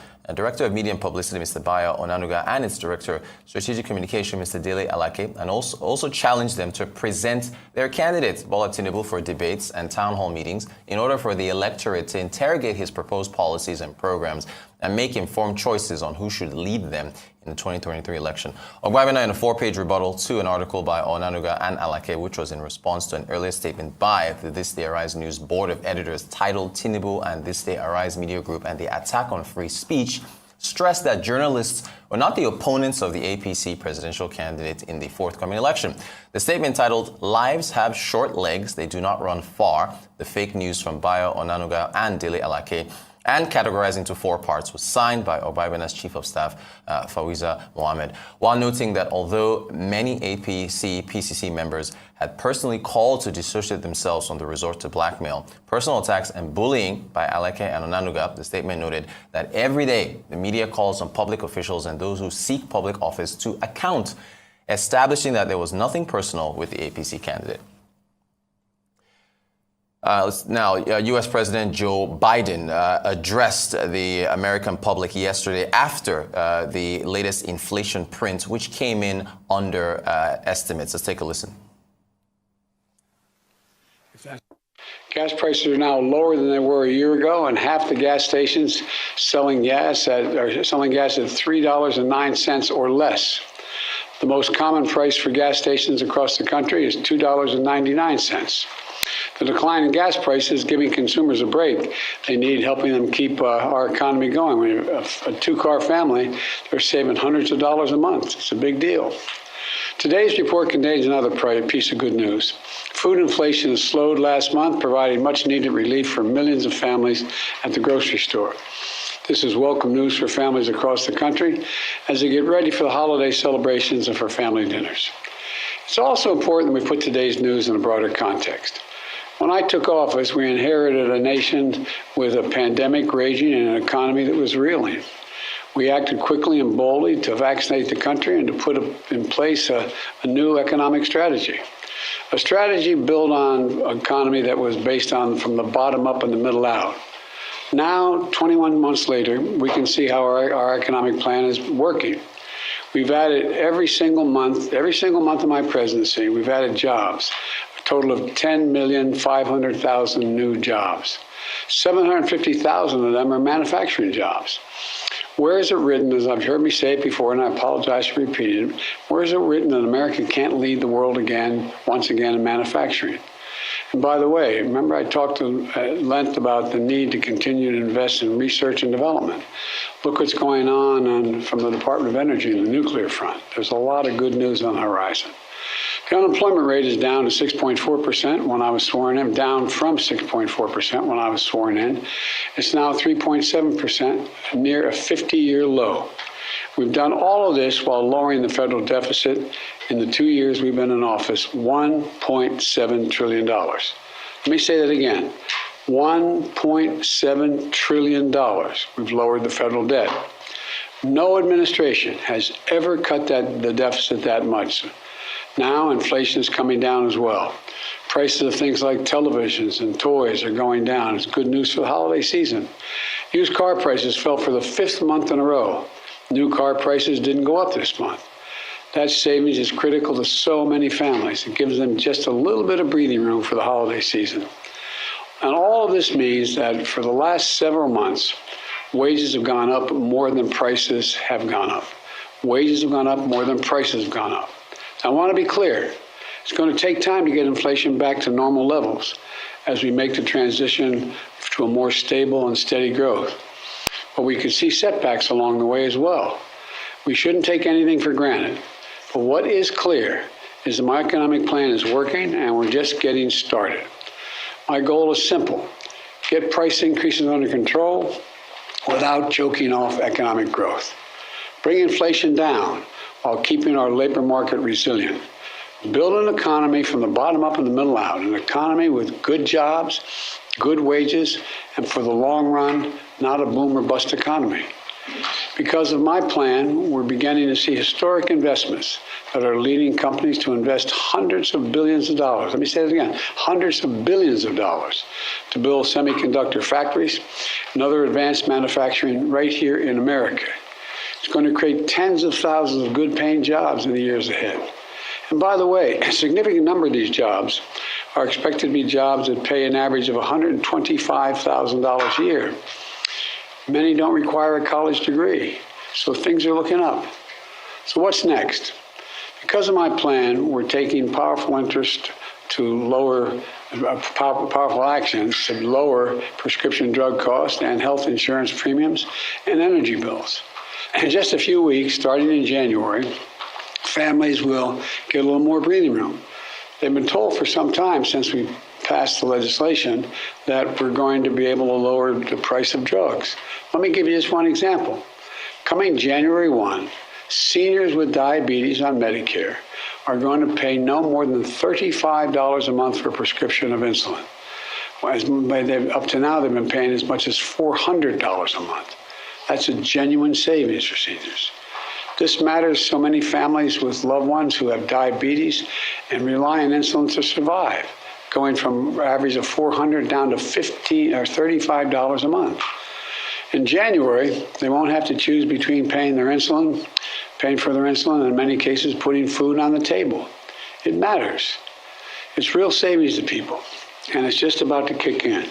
The same is true from healthcare to clean energy. By taking action, we're making real progress in strengthening and stabilizing our economy, giving Americans across the country some breathing room in the process. Look, I know it's been a rough few years for hardworking Americans and for small businesses as well. And for a lot of folks, things are still pretty rough. But there are bright spots all across America where we're beginning to see the impact of our economic strategy. And we're just getting started. I've said it again, I've never been more optimistic about America's future. And today's news gives me another reason to be optimistic about that future. We're building a better America, an economy from the bottom up and the middle out, not the top down. When the poor have a shot, the middle class do well, the wealthy always do very well. We just have to keep going. I know we can get this done. All right, you're watching the Global Business Report here on Arise News. We'll have more after the break. Just in Ghana's inflation, 50.3%, plus also a space agreement signed by Nigeria and Rwanda. Do stay tuned.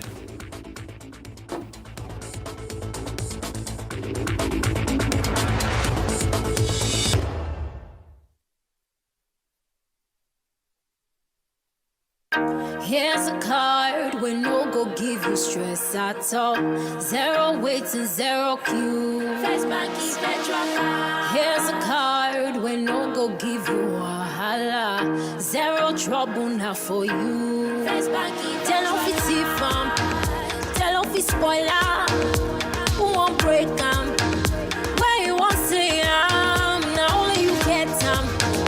Nothing fit to one. Sharp, sharp payment not the way. Swipe they go, you know the way. Veteran card with the sweet body. Veteran card with no the shape Messi. Put you first again. First banking veteran card we put you first again. Generate your virtual